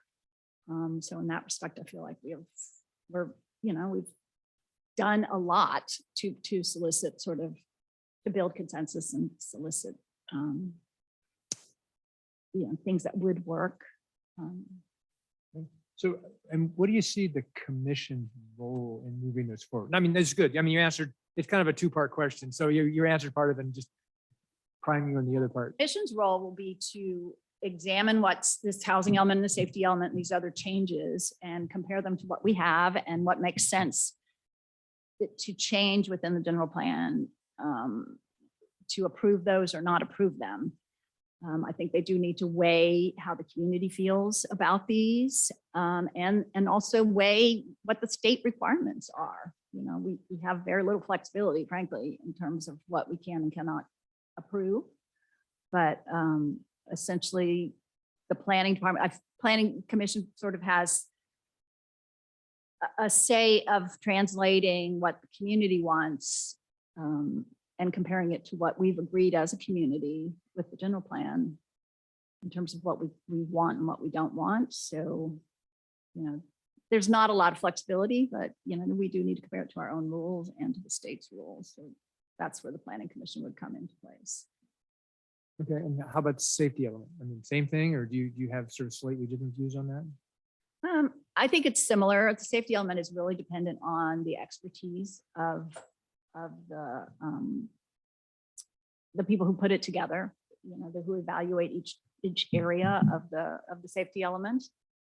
You know, whether it's the fire department that determines which lots are high fire or not, whether, you know, the geological safety, you know, provides their feedback about it. So ultimately it's a similar sort of thing. It's a scientific, it comes down to the science and the facts of it. So to me, there's not a lot of movement available for the planning commission to say, oh no, you know, we don't accept this section because it doesn't include the science. Well, it does include the science. So essentially, you know, either everybody's weighed in and agrees with it or they don't. So there's less movement, I even feel, for the safety element. I would say if only science were that simple, but I hear you. But we go with what the experts can tell us. So. Yeah, but we will have conflicting experts. That will be the interesting thing. Well, my question is, please share any potential foreseeable conflicts of interest or reasons you may need to recuse yourself from any aspects of serving on the planning commission. But I guess in specific, I would wonder, as the voice piece for the town, a wonderful role you've played for us for a long time and given great great voice to the community, how that would affect your ability to function in that role, and how it would affect your involvement, how you would perceive that. I don't see any conflicts of interest there. My role as the moderator is more to moderate in the case there's some sort of inappropriate behavior on the forum. I try very hard not to stifle voices. I only step in when things are unfactual or somebody is rude or disrespectful. So in a sense, it's not so much saying, I try very hard not to go within the PB forum to stop people from giving their opinions, whether or not I agree with them or not. So I don't feel that there's any conflict of interest. And then my particular property is nowhere near actually the areas that are being considered for higher densities. So in that respect, I wouldn't need to recuse myself. So The term that I've been being familiarized with was perceived bias. Would it seem that for the general public that you were somehow controlling the information flow? I don't know. I certainly don't. I mean, you could find as many voices from one side as the other on the PB forum. Good. I would certainly say that last year with the election, there was, and with the whole housing element and the safety element, all those issues, there was a lot of misinformation flying around, which even I, as a moderator, could not possibly keep up with. So I may, depending how it goes now as we start back up again with all the public comments and all the, as it starts becoming considered again and the housing elements back in the fore, it may end up being necessary for me to appoint someone else to deal with those issues for sure. If it comes down to something where I'm going to be making a decision on, and someone is presenting non-factual information on the PB forum, then it may well be that it makes more sense to have someone else step in those cases. But if someone's making blatant misinformation, it's misinformation. So there's not much, it's not a conflict of interest. Thank you for your great work. Thank you. We've got one more for you. If you are selected, what would success look like to you?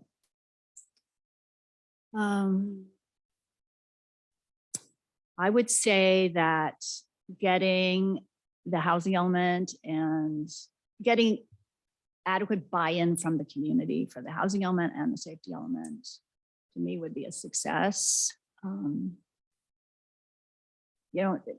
We're never going to get 100% of people loving, even liking it. These are very difficult choices that the community is having to make, that the town's having to make about it. So I think getting most of the community on board with this and making decisions that I feel good about, I think that would be what I would measure as success. Quick one.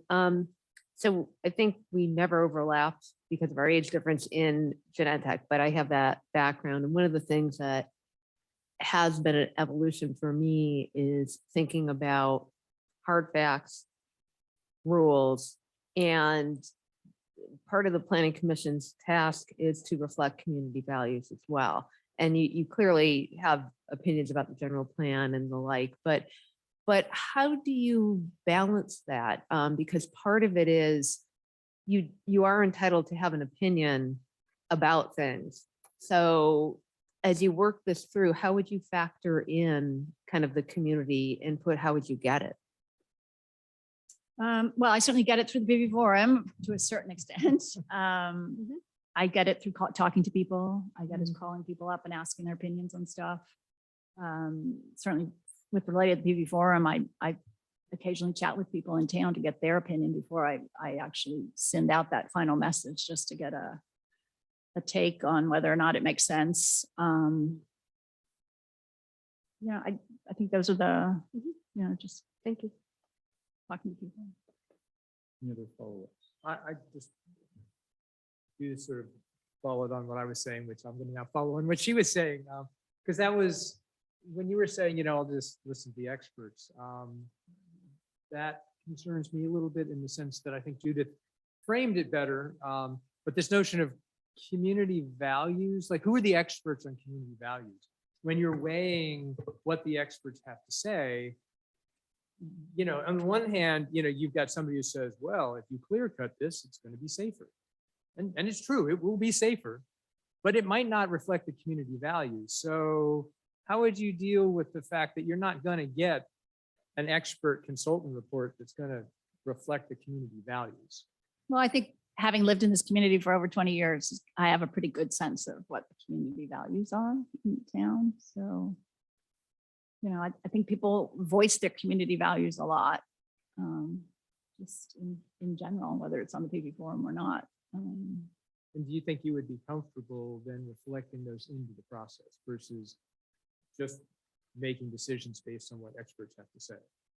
Yes, I think I'd be very comfortable. I think I'm one of the better people to be able to voice those because I've lived in this community and I've volunteered so much in this community and I'm familiar with a very wide range of people in the community, which I think if people are in the community and they have kids in the school, then they know the kids they know the families from the school district. If they have volunteered on a particular committee, of which we have very few people who volunteer on very few committees, as you know, they meet another group of people, whereas I've kind of spread my volunteering around pretty widely. So I know people from schools, I know people from the various committees I've served on. I've met new people with the latest serving on the ad hoc housing, the ADU team, ambassador team committee. So I think it gives me a really broad range. I think people tend to hang out with people of their own age in general. Families are with other kids with kids at the same age. Whereas I've, from the time we were redesigning the town center, I was involved in a committee for that. So I met a whole range of people of wide range of ages, which is sort of different. I know a lot of the older folks in town as well as some of the younger ones. I think I have a really good sense of what the community values are in general. Great, thank you. Any other follow-up? Thank you, Rebecca. Thank you. Ronnie. I want to.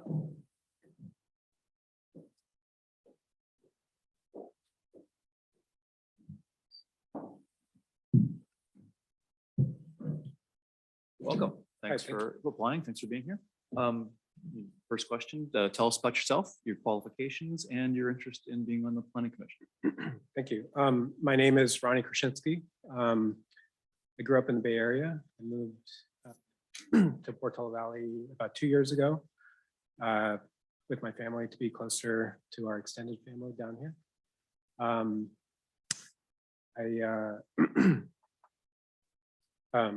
I work as a computer engineer. I have a PhD from MIT. I work at NVIDIA. I became quite interested in the everything going on with housing and planning through the housing element update process. I started following the ad hoc housing element committee meetings very closely and the associated planning commission and town council meetings.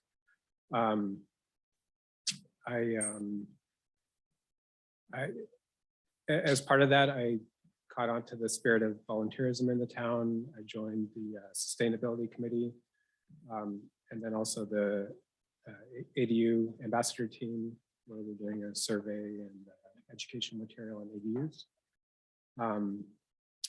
And I think my qualifications and skills are, with my engineering background, I have a very analytical approach. I think a very good attention to detail, while at the same time being able to kind of handle a lot of complexity and keep bigger picture issues in mind. And then in general, I think I take a thoughtful and deliberative approach to considering issues. And your interest in YPC. I guess you sort of answered. Why planning commission in particular? Yeah. I guess. Sorry, you said why planning commission? Yeah. I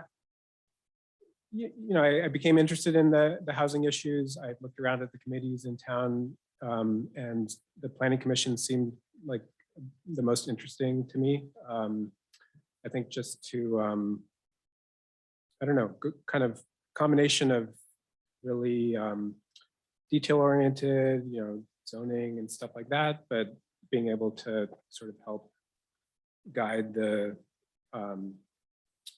direction of planning and building in the town.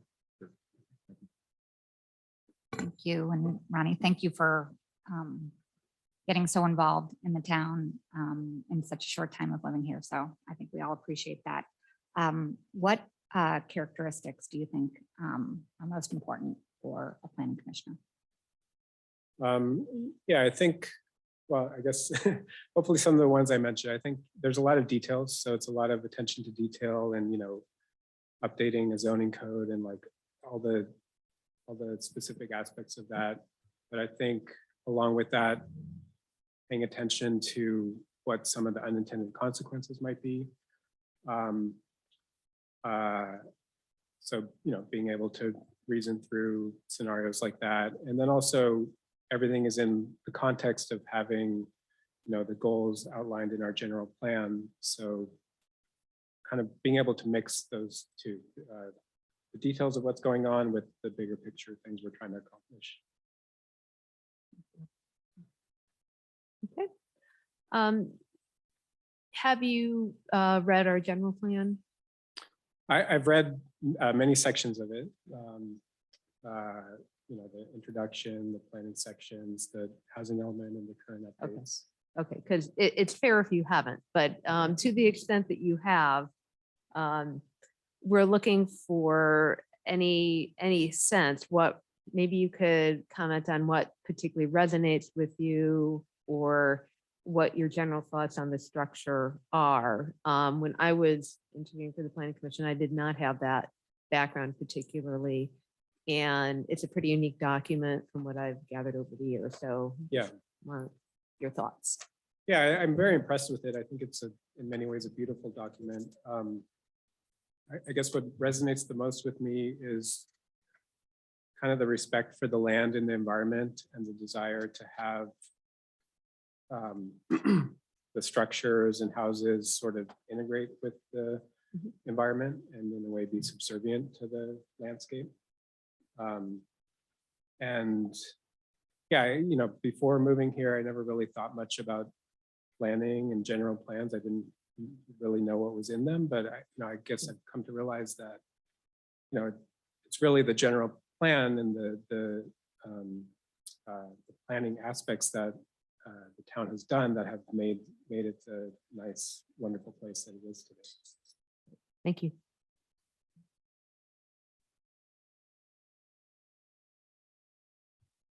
You're up. I know, I got it. Making your note. Taking notes. No, I was making my note. I didn't put my pen down. Okay, so. Get to the right section here. All right. So again, thanks for coming. Thanks for, volunteering, getting involved. So the town is currently in the process of updating its housing and safety elements. Please describe your understanding of the Planning Commission's role in the process. That's question one. And then I get the two-part question. And then how do you feel about the current direction that we're moving? Okay. So yeah, a lot of the update plan was developed by the ad hoc housing element committee, which Planning Commission had, I think, I forget if it was one or two members taking part in that. In terms of their role, their ongoing role now, I guess there's several different things in progress. Their main role right now, I think, is to basically advise the town council on, whether they should, for example, take the updated housing element as it is, or make certain changes. The other things going on are updates to the general plan to accommodate the changes in the housing element section itself. The Planning Commission is back and forth with town staff on figuring out what those should be and reviewing those. There is the CEQA and initial study mitigated negative declaration that the planning commission is reviewing, and there again, I think their role is to advise the town council on whether to accept this document, and rather than, I don't know that there's too many opportunities for making changes, but maybe a little bit of that in staff. And then also they're starting to go through the zoning code updates, which are to accommodate the changes in the housing element update itself. And there I think it's a bit more involved in like actually, creating the guidelines together with staff, going back and forth, deciding what the zoning code should be to accommodate the housing element. Oh, and sorry, the second part was how things are going. Yeah, so what do you think about the direction that we're headed? Right. Overall, I think the direction is good. I think definitely a lot going on, all that stuff. And I think it's been caused a lot of stress to the process. And, I think things are probably not getting as much consideration as might be best. But I'm pretty comfortable with the direction things are going. I think it's a good housing element, and all the other supporting material seems like it's developing well.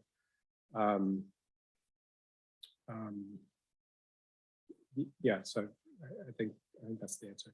Okay.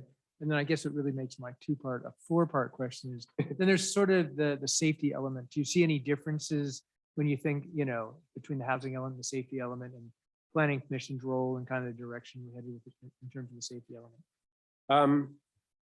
From what I've seen and understood, the safety element is a little bit similar in the sense that in terms of the planning commission, the safety element is currently being reviewed by other committees. Like I'm on the sustainability committee and we're reviewing a section that there's the wildfire, the emergency preparedness. And so all those committees are now reviewing a draft, asking questions, making comments, going back and forth with the staff and consultants that are preparing it. I actually don't know if planning commission is doing a similar activity to that in parallel, or if I think my impression is that that'll happen, then the consultants and staff will have a proposed final draft of the safety element that then would go to the planning commission for more of a coalescing review. Is there anything else that needs to change? And then again, a recommendation to the town council on whether to accept it or what to do. Okay, thanks.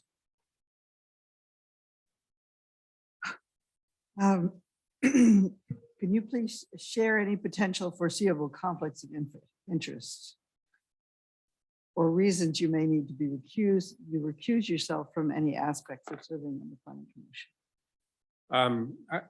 As I mentioned, I work at NVIDIA, which is a technology company. I don't think there's any real conflict there foreseeable. I don't have any other sort of professional affiliations or things that would have a conflict, I don't think. The only thing I can think of is that I share a border with the Sequoias Living Center. And so I would not view it as a conflict. I don't think I'm conflicted about anything, at least in terms of like the broad housing element. But well, any specific issues with the Sequoias, maybe I would need to be recused on. I would probably talk with you're shaking your head. Maybe not. I'd probably talk with Cara. But yeah, I don't know exactly the status of if you live next to one possible site on the housing element, what that means for recusal. Yeah, thank you. Yep.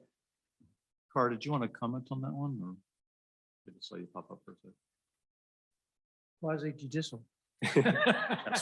Right, yeah. No, it's legislative. Yeah.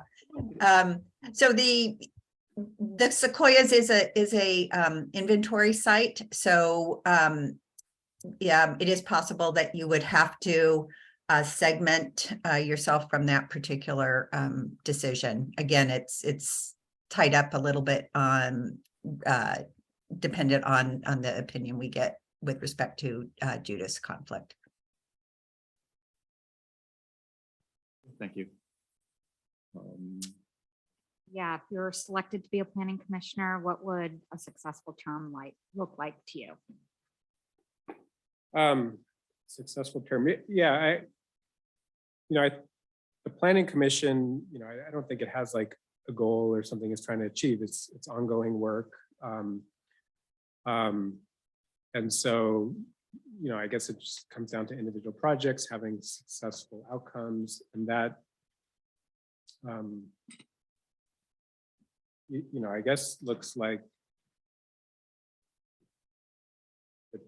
the town's values as encapsulated by the general plan and the feeling of the population that they're sort of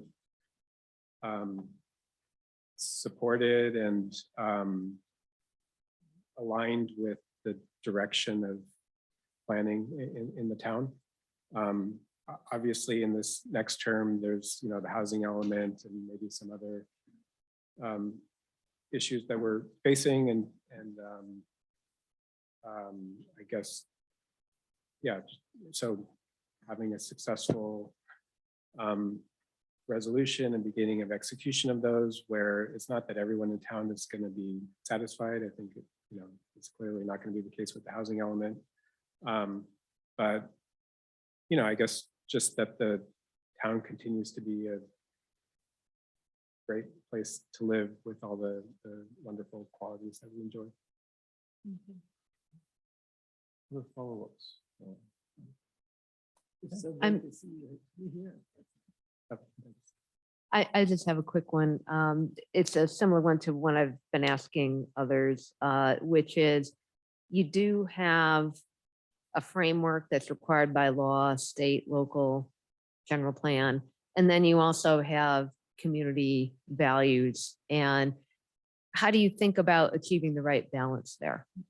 Because it isn't a part of what the planning commission's role is, but it can be hard to navigate. Yeah, it's tricky to understand what the community values are. I mean, there's in some way they're written down like in the general plan, but it also is, like you mentioned, basically the feelings of all the people in town. And I know some people in town, but I don't know everyone. So part of it is, I think, paying a lot of attention and listening to the public comment portion of anything that we're considering. Yeah, I definitely would pay a lot of attention there. Yeah, I guess beyond that is talking to people and trying to think about things from different perspectives and hear what people are saying. Thank you. And thanks for your work on these other commissions or committees. Thank you. Any other follow-up questions? If not, then yes, thank you, Ronnie. And, Thanks a lot. Aaron, come on up.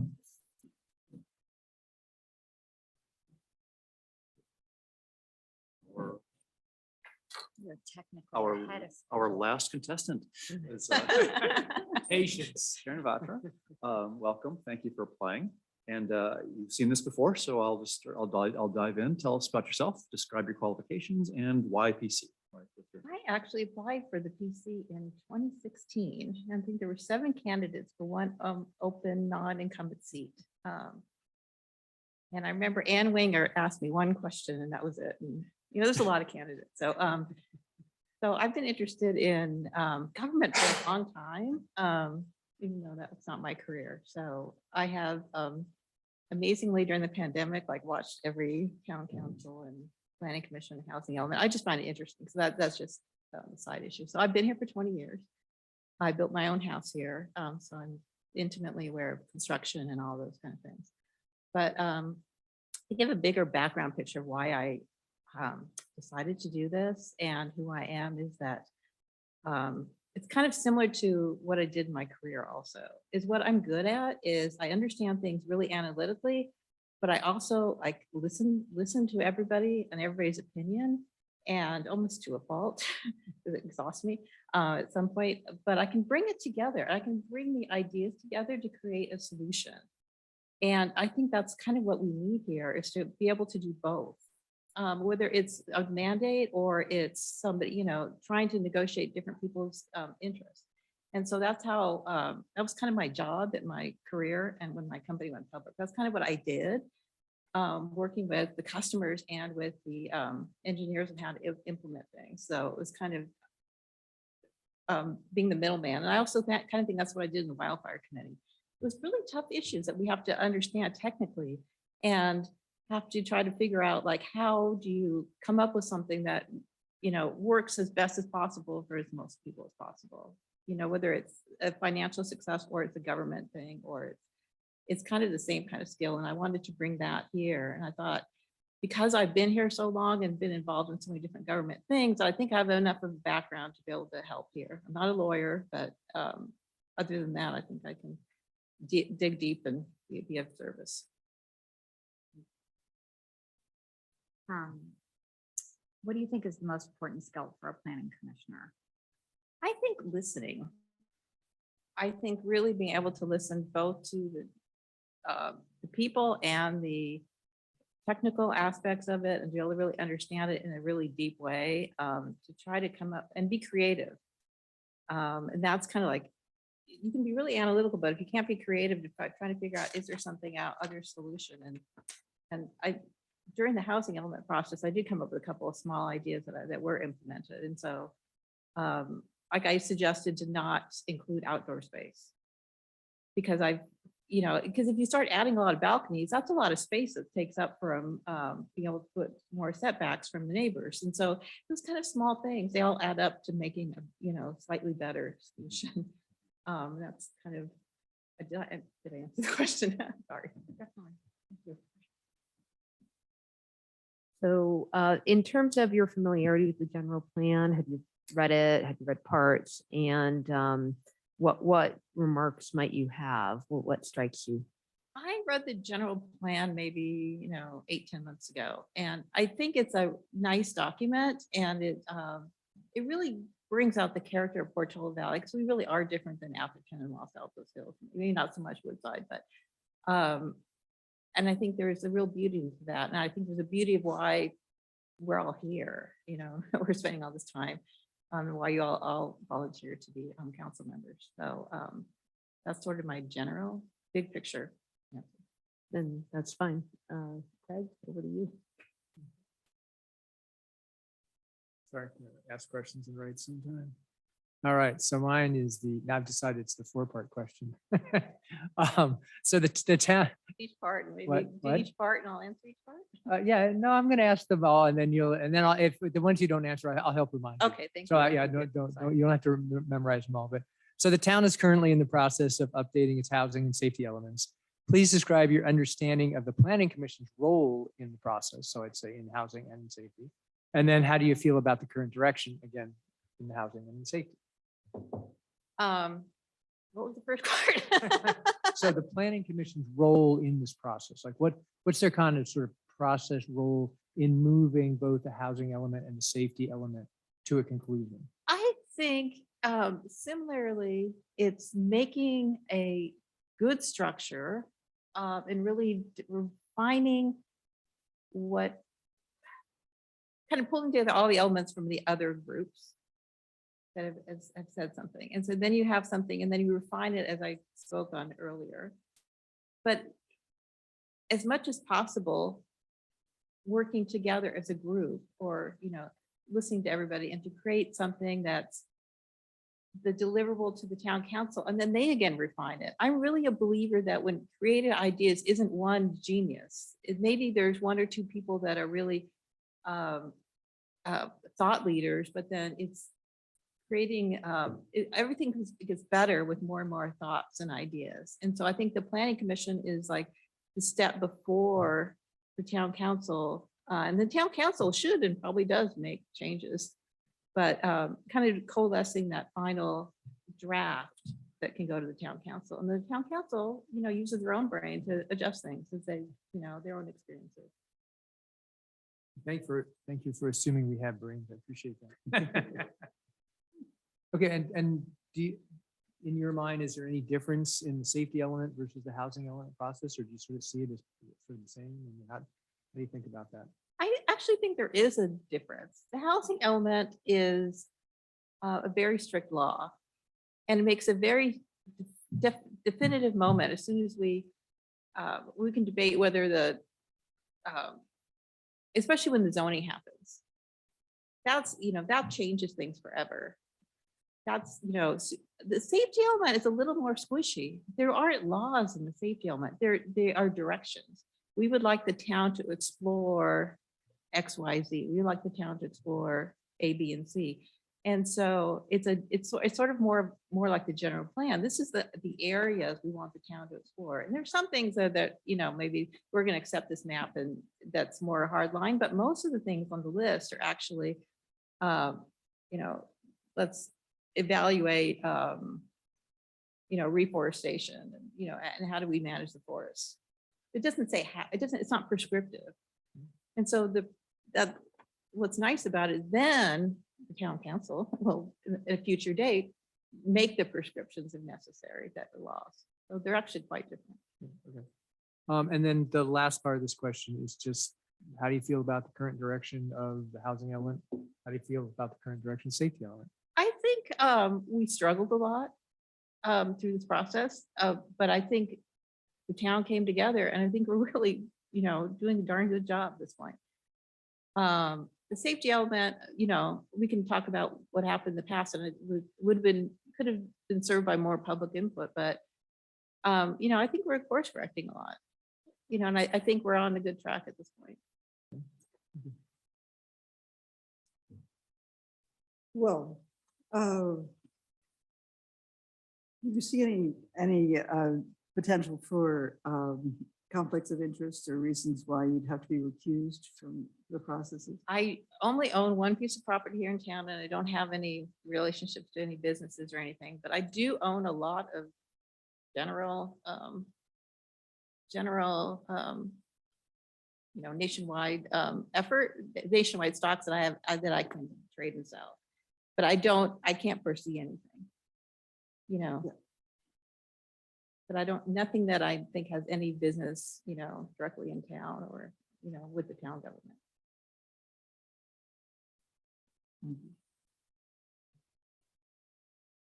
Last question, I just lost my question.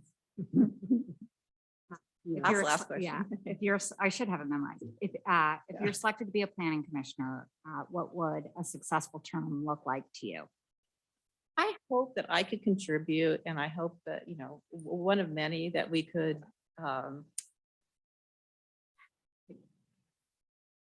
calm the level of anxiety in the town, and that we could all kind of return to where life was a little easier. And I think things are stressful because of the mandates. Government is much harder now than it was 15 years ago. And what we were fighting about was whether the priority should have turf or lawn. The level of what we're dealing with is much more complicated. And if, you know, if any way I can help contribute to us all be able to come together, I'd be happy to serve. Any follow-ups? Just a quick one. I mean, you've been serving the town in a lot of roles. How do you find it best to handle the contention? You said you want to calm things down and ease some of that, but what are some of the tools or approaches that you might use in theory? Myself personally, I just listen a lot. And I actually like work. I kind of like difficult problems. It's a little strange, but yeah. That's great. Thank you. And thanks for all your work for the town. Thank you. Right. Oh. Sorry. So, Not yeah. quite. So I thank you tried. for sitting in the whole time and being the last one here. Maybe this is even the last question. I don't know. So my question is, you know, one of the tough things, and it's a little back to some of the community values questions, but, you know, when we get into safety, and particularly when we start talking about wildfire safety, I mean, how do you see as a commissioner balancing off fire safety issues with other aesthetics and sort of other town values? I think most of the time you can actually come up with something that works. It's a myth that you need to clear cut, right? I mean, I know you know that that's not necessarily true. Some of the things that safety impacts are hard, or I don't want to get too much in the weeds, but like the 0 to 5 being very clean, it's going to be really hard. But I don't think that we need to mandate that. I think it's What was the actual question? I'm sorry. Well, no, I mean, I think you're on the right track. I mean, you're gonna get people who are saying, well, we shouldn't build anything in town because we're increasing the fire hazard by having new buildings in high or very high fire hazards, for instance. And so how do you balance that against, we got a housing element, we have aesthetics. I mean, and there's that, I think that's what always makes these jobs complicated, right? Is it's finding a way to balance. And so you're sort of describing, listening. So I'm wondering, how do you then work that process in your mind? How do I work that? Hopefully something comes out that actually will make it, that you can make it work. But I think it's a little simplistic to think that just because you add one piece of housing that's home hardened already, that's going to be a significant, that dramatically difference in fire danger. So you kind of have to step back to get analytical at some point too, and trade off, different needs. It's not simple, not at all simple. This is not, this is not going to be an easy roll at all for the next couple of years. I have no doubt about that. Great. Okay, thank you. Maybe I'll try another question. Okay. How would you deal with the property owner who says this town won't, there's no kind of deck I can put on my house anymore. I can't build it. I can't have a fireplace. I can't have a deck. What kind of a place is this? What's the value in my property that's left? I can't build these things. Of course you can have a deck. And The materials issue is Right. the problem. right, I think we addressed the material issue of the deck. And the one thing that I do know that I did not foresee when I worked on the home hardening ordinance is the impact of the heavy non-combustible on existing decks. I personally, when I built my house, I actually don't really like wood on homes. So I didn't even think of that. And I have a concrete deck with, so it's kind of hard sometimes when you don't see it yourself. And it's, of course, and that's why I like the collaborative process, because if I come up with something and I did not come up with home hardening, I was working with Misa Nia on it, but what there are holes in it. And if it's not in an exhaustive process and have more community input with people that do have wood decks that would have noticed that earlier. I'm going off your question again. I'm sorry. How do you deal with that person who feels limited in his ability to use his property? There is a little bit of community responsibility. And if I am a neighbor and my neighbor is having loud parties all day, there is some responsibility neighbor to neighbor. So if you have something particularly flammable and you decide to put in there's some things we just have to do neighbor to neighbor. I'm thinking more of the new regulations that are prohibiting different kinds of fireplaces, for example, gas lines and We're speaking of not the new wildfire, construction. we're talking about new electrical. construction, yeah. How do you respond to that person? Those are the questions I'm getting these days. I'm actually looking for your guidance. Oh. Well, I hope that particular question doesn't come up on the planning commission.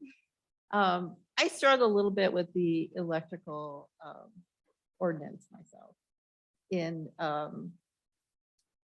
It's a law. I mean, this is not a short answer because I'm not sure, having had solar for 20 years, it's paid off. The whole battery storage, especially in the winter, how do we have enough batteries to make it so that we have enough electricity to supply California in the winter, like right now, the last week, we'd have to have a lot of batteries from solar to do that. So not restricting people's gas. I struggle with that one. Good answer. You listened to. Other follow-up questions? Okay, thank you. Thank you so much, Karen. Okay, thank you. Thank you. Okay, that concludes the interviews. If I forget anything here, please jump in and correct me. So what happens next, again, this was noticed on today's agenda and on Wednesday's agenda. And because the Wednesday agenda says we are appointing, that actually technically means we are voting on Wednesday. Okay. Apologize for that confusion. We realized after the fact that I wasn't expecting that either, to be honest, but it was kind of a misunderstanding. Anyway, so what's going to happen is we will take public comment now. If anyone wants to comment on the applications or the interviews from the public. We will also, and then on Wednesday, we will discuss and then take public comments, and then we will nominate people and vote on them as a group. And we can talk more about that. So there'll be a comment period right now. There will also be a comment period for the public on Wednesday evening when we actually make the final decision. So is everyone clear on that? Thank you. Okay, so And will we have a discussion after the planning? commission? yes, we can, we will, After the public comment? yes, yeah, we will nominate and you can, if you choose, discuss. Wait, No. I nominating think she's today? asking today, not on Wednesday. Today. Oh, Are we going to discuss it at all? Or it's fresh in our minds? I do, I mean, we usually don't, but did you want to? I probably wouldn't. I want to hear what the public has. Let's hear the to say public myself. comment. And then. Yeah. If you wanted to say something after that, I guess there's no reason not to, but I was thinking that we would do the nominations and the discussions, what the discussions will be on Wednesday. That's where I was headed. Right. Okay. So- That's fine. All right, so then floor is open for public comments on the nominees today. I see one hand right now, and that's Rita. Oh, John, I'll get to you next. Rita's on Zoom, so we'll go with Rita, and then John Silver's got his hand up, so. Hi, thank you for taking my comment. My earlier question that I asked, if I want to, I don't want to make a public comment on the individuals, but if I'd like to let someone know something or let them know about my support, what would be my option to do that? And out of all of the candidates today, thanking them for applying for these positions, but if the candidates that we have that were presented today do not fit the needs of the town, or there are enough questions for recusals or other issues, what is our option? Do we then have to appoint these people that put in for today? If one person only put in for it, or two people for the two positions, would we then go back and put out an ad and ask the public once again, since the information, it wasn't like widely known that these positions were available, so that we can get someone or two people to be in those positions, to be as productive as the town needs, not just, you five that represent the 4,500 of us want, because those are the people that submitted applications at this time. But please let me know what other path to, put in support for different individuals, or to make comments that don't necessarily need to be public on different individuals. Thank you. I'll try to address that, and Cara, feel free to correct me if I get anything wrong. In terms of opinion, if you want to email us directly, I believe that's allowed. I certainly can't stop you. And the second one, we do not have to fill the appointments this time. Not to anticipate anything from Wednesday, but if we could choose not to fill the appointments and reopen the recruitment, if that's the results of the nomination voting. So, Cara, is that all? Yeah, that's correct. And any emails that are sent to the council directly will be public record and subject to a Public Records Act request if you do that. You can also show up at the next meeting on Wednesday and provide verbal comments and written comments at that time as well. Well, actually, if someone were to email one of us individually, would that email have to be made public also? If it weren't addressed to the whole council, but we're just a one council member? Yes, it's a public record if you send an email to a official. Even if it's just one official. Okay. Yes. I actually didn't realize that. Okay. And then through the chair, Yes. I think the other thing that's worth mentioning is that these appointments are of different durations. Like there's a 1-year Yes. PC, and I'm not sure how long the other PC is, and I'm also not for that one. And then there's also one for ASCC, and I don't know if that's a full 4 or not. So I'm not sure we have to answer it, but I think to Rita's question, just it's helpful also to understand that Yes. some of these people are, and we're gonna have to figure out who we're appointing to which Right. position, right? Right. As part of that process on Wednesday. Yes. Thank Yeah, you for yeah, reminding me yeah, of that. yeah, no problem. Okay. Yeah, it'll be- Jeff, for the chair, I think Yes. one of the applicants suggested they were applying for the 1-year term. So we need to look at that too. Yeah, that is a good point. Yeah, I forgot about that.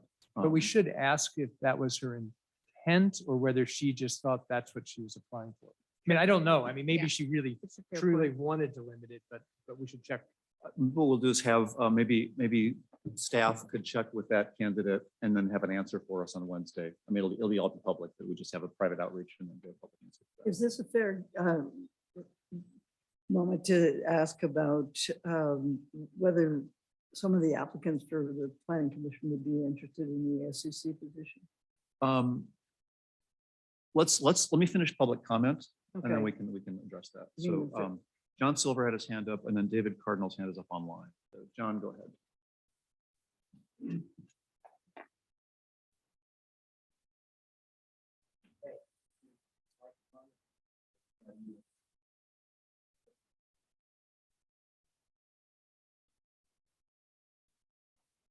Okay. What I'm struck by the fact that everything takes longer these days. When I was in office, we'd wrap this up a lot quicker. No, seriously, you've taken a long time and you've done very thorough interviews, which I think is really impressive. And as usual, I'm once again impressed by the quality of applicants that come forward and to find out, you know, people coming out of the woodwork that I didn't know about. And I chatted with Linda, whose last name I'm already forgetting, on the way out, who I had the pleasure of meeting yet, and asked her how she got her first job working for the US Congress. It was George Brown, wonderful Congress member from Southern California, who one of my buddies worked for in the June primary in 1970. We weren't old enough to vote then, but then we both worked. Anyway, I'm digressing too much, but which is my want, of course. But I'm thinking, one thing I'm struck by is that Portola Valley has always had very high ethical standards. Bob Brown, who was one of the founding council members, ran a construction company, Vance Brown and Sons. Vance was his father's name. And he never did any work in or near Portola Valley. He was careful not to have conflicts of interest. And then I had the pleasure of visiting Sunnyview Retirement Center, which is very much like the Sequoias, but it's in Cupertino. And I saw the earthbreaking photo.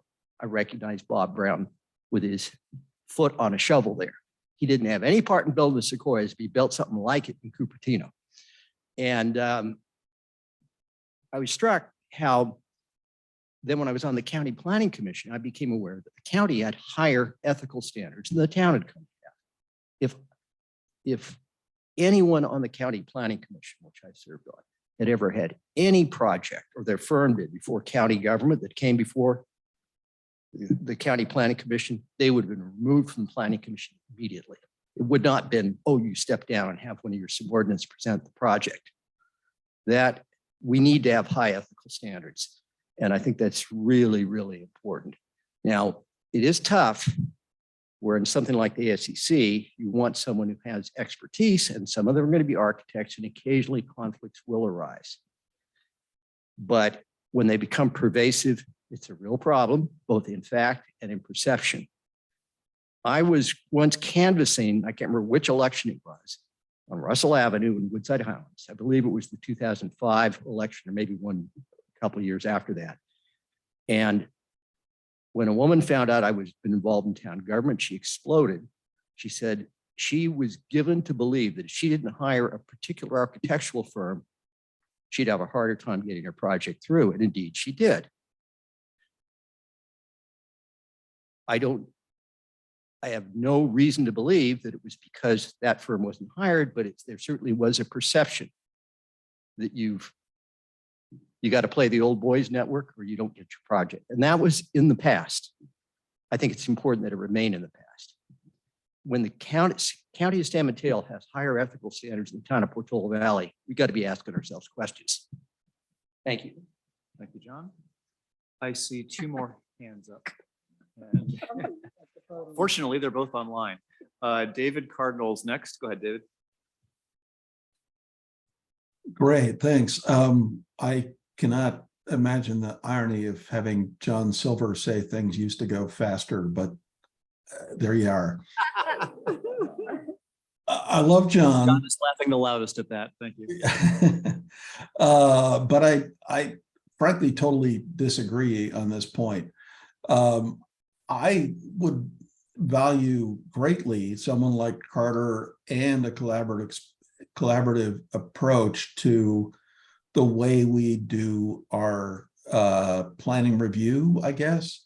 I think 15 years ago with Tom Vlasic, when I did the remodel with Alpine Hills, it was much more interactive. I've watched or listened to a lot of the ASCC and Planning Commission meetings. There are a lot of architects from out of town who just don't even understand the questions. There's a huge proposal and they have lights streaming out of something and they've never considered that, or they have walkway lights and they've never considered, so having an interactive process early, I think is amazing. And Carter, I disagree with him on many things, but he's a really good architect. So having someone like him willing to volunteer their time to help out, I think is wonderful. So making that collaborative. I also think the balance between safety and the environment has gone underreported. There's a lot of this, oh, we should do whatever is in the best interest of fire safety, which frankly is to cut down everything on a lot of properties. I'm sorry, there's no real limit to some of this. And I get it, and we've done our share, but we need to make sure we keep Portola Valley. So I think that's important. And on recusal, not that it's related to Carter or Judith or anyone. The situation is kind of nuts. Because let's say we want to suggest the Portola Road properties like the Neely Winery, well, then Lucy would recuse herself. Or so I don't know. I hope we can sort that out. I don't think it's a problem just for Carter. I think it's an issue that if anybody within 1,000 feet of anything in this town can't participate in the housing element, we're going to run out of people to do it. So thanks. Thank you, David. And I see one more hand up, and that's Dana Breen. Go ahead, Dana.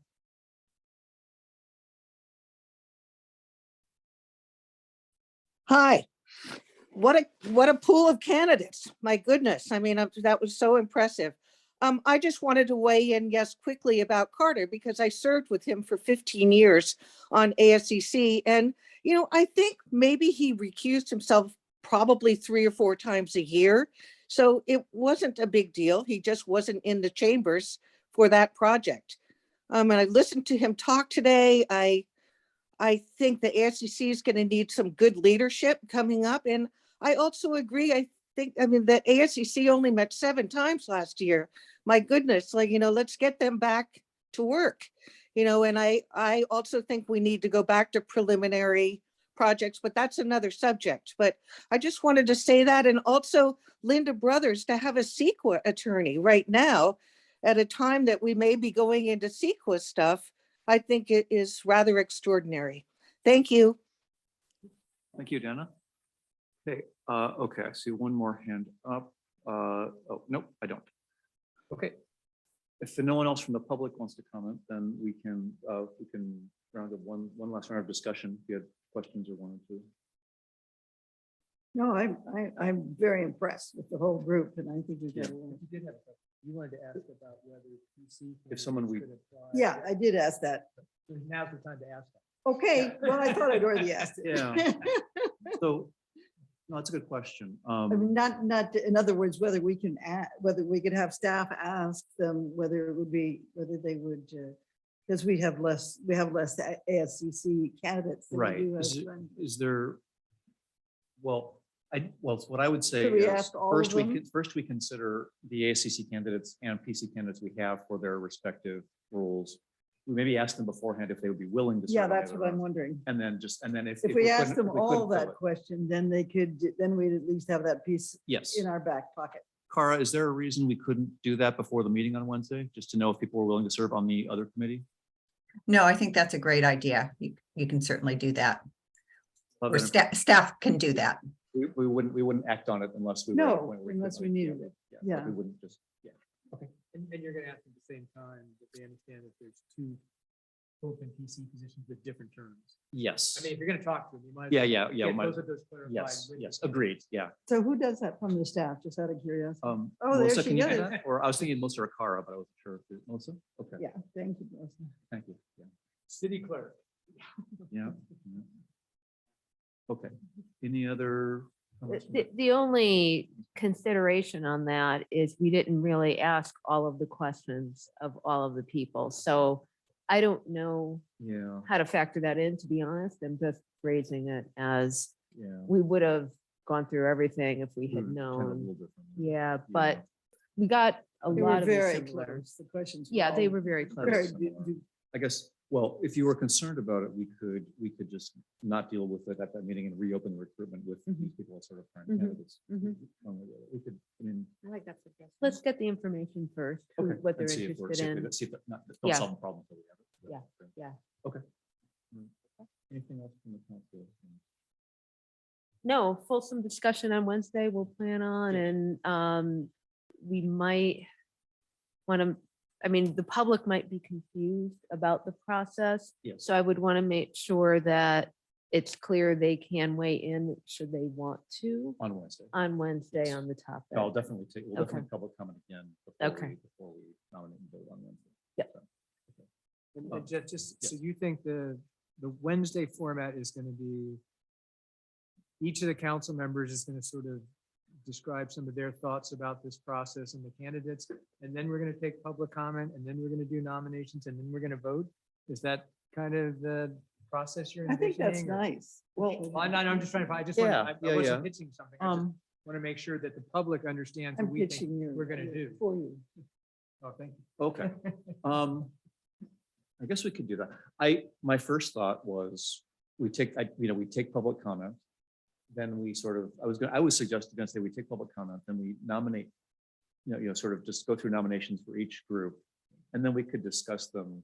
Or do you, I mean, you want to do our discussion before public? Well, no, I thought I heard you say we were going to do discussion, public comment, nomination, and it seems sort of confusing to me. So Sorry, I your might have second, said that. your second proposal, I think makes more sense.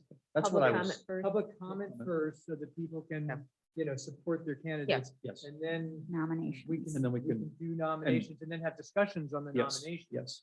But we're gonna do, unlike the sort of confusing when we're trying to seek council members, we're gonna do all the nominations, not a nomination and a vote. We're gonna do get all the nominations in place, right? So what I was gonna do is take nominations and nominate everyone, take all the nominations. Right. And then before we start voting on them, we vote on each of them individually. Before we vote on them individually, you have know the who's, full you know the list. pool you're choosing. And that way, and then I try to make sure that nobody votes for, just think of it as voting for two of the, don't vote for three people if you don't vote for, right?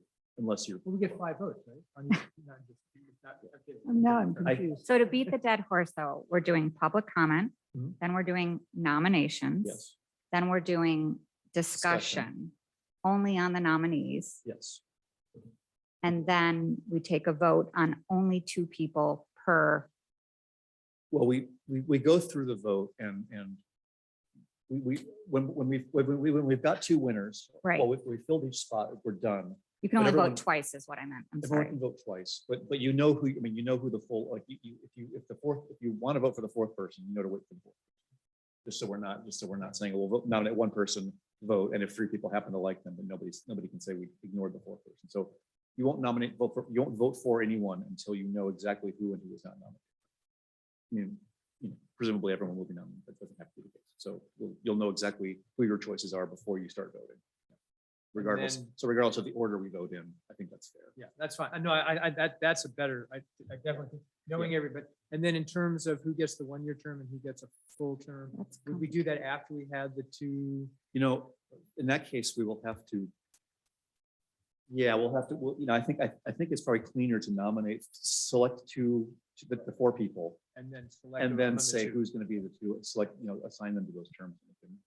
Have a discussion with that. So given that, would, as part of the interim outreach, would we also want to ask each candidate's preference?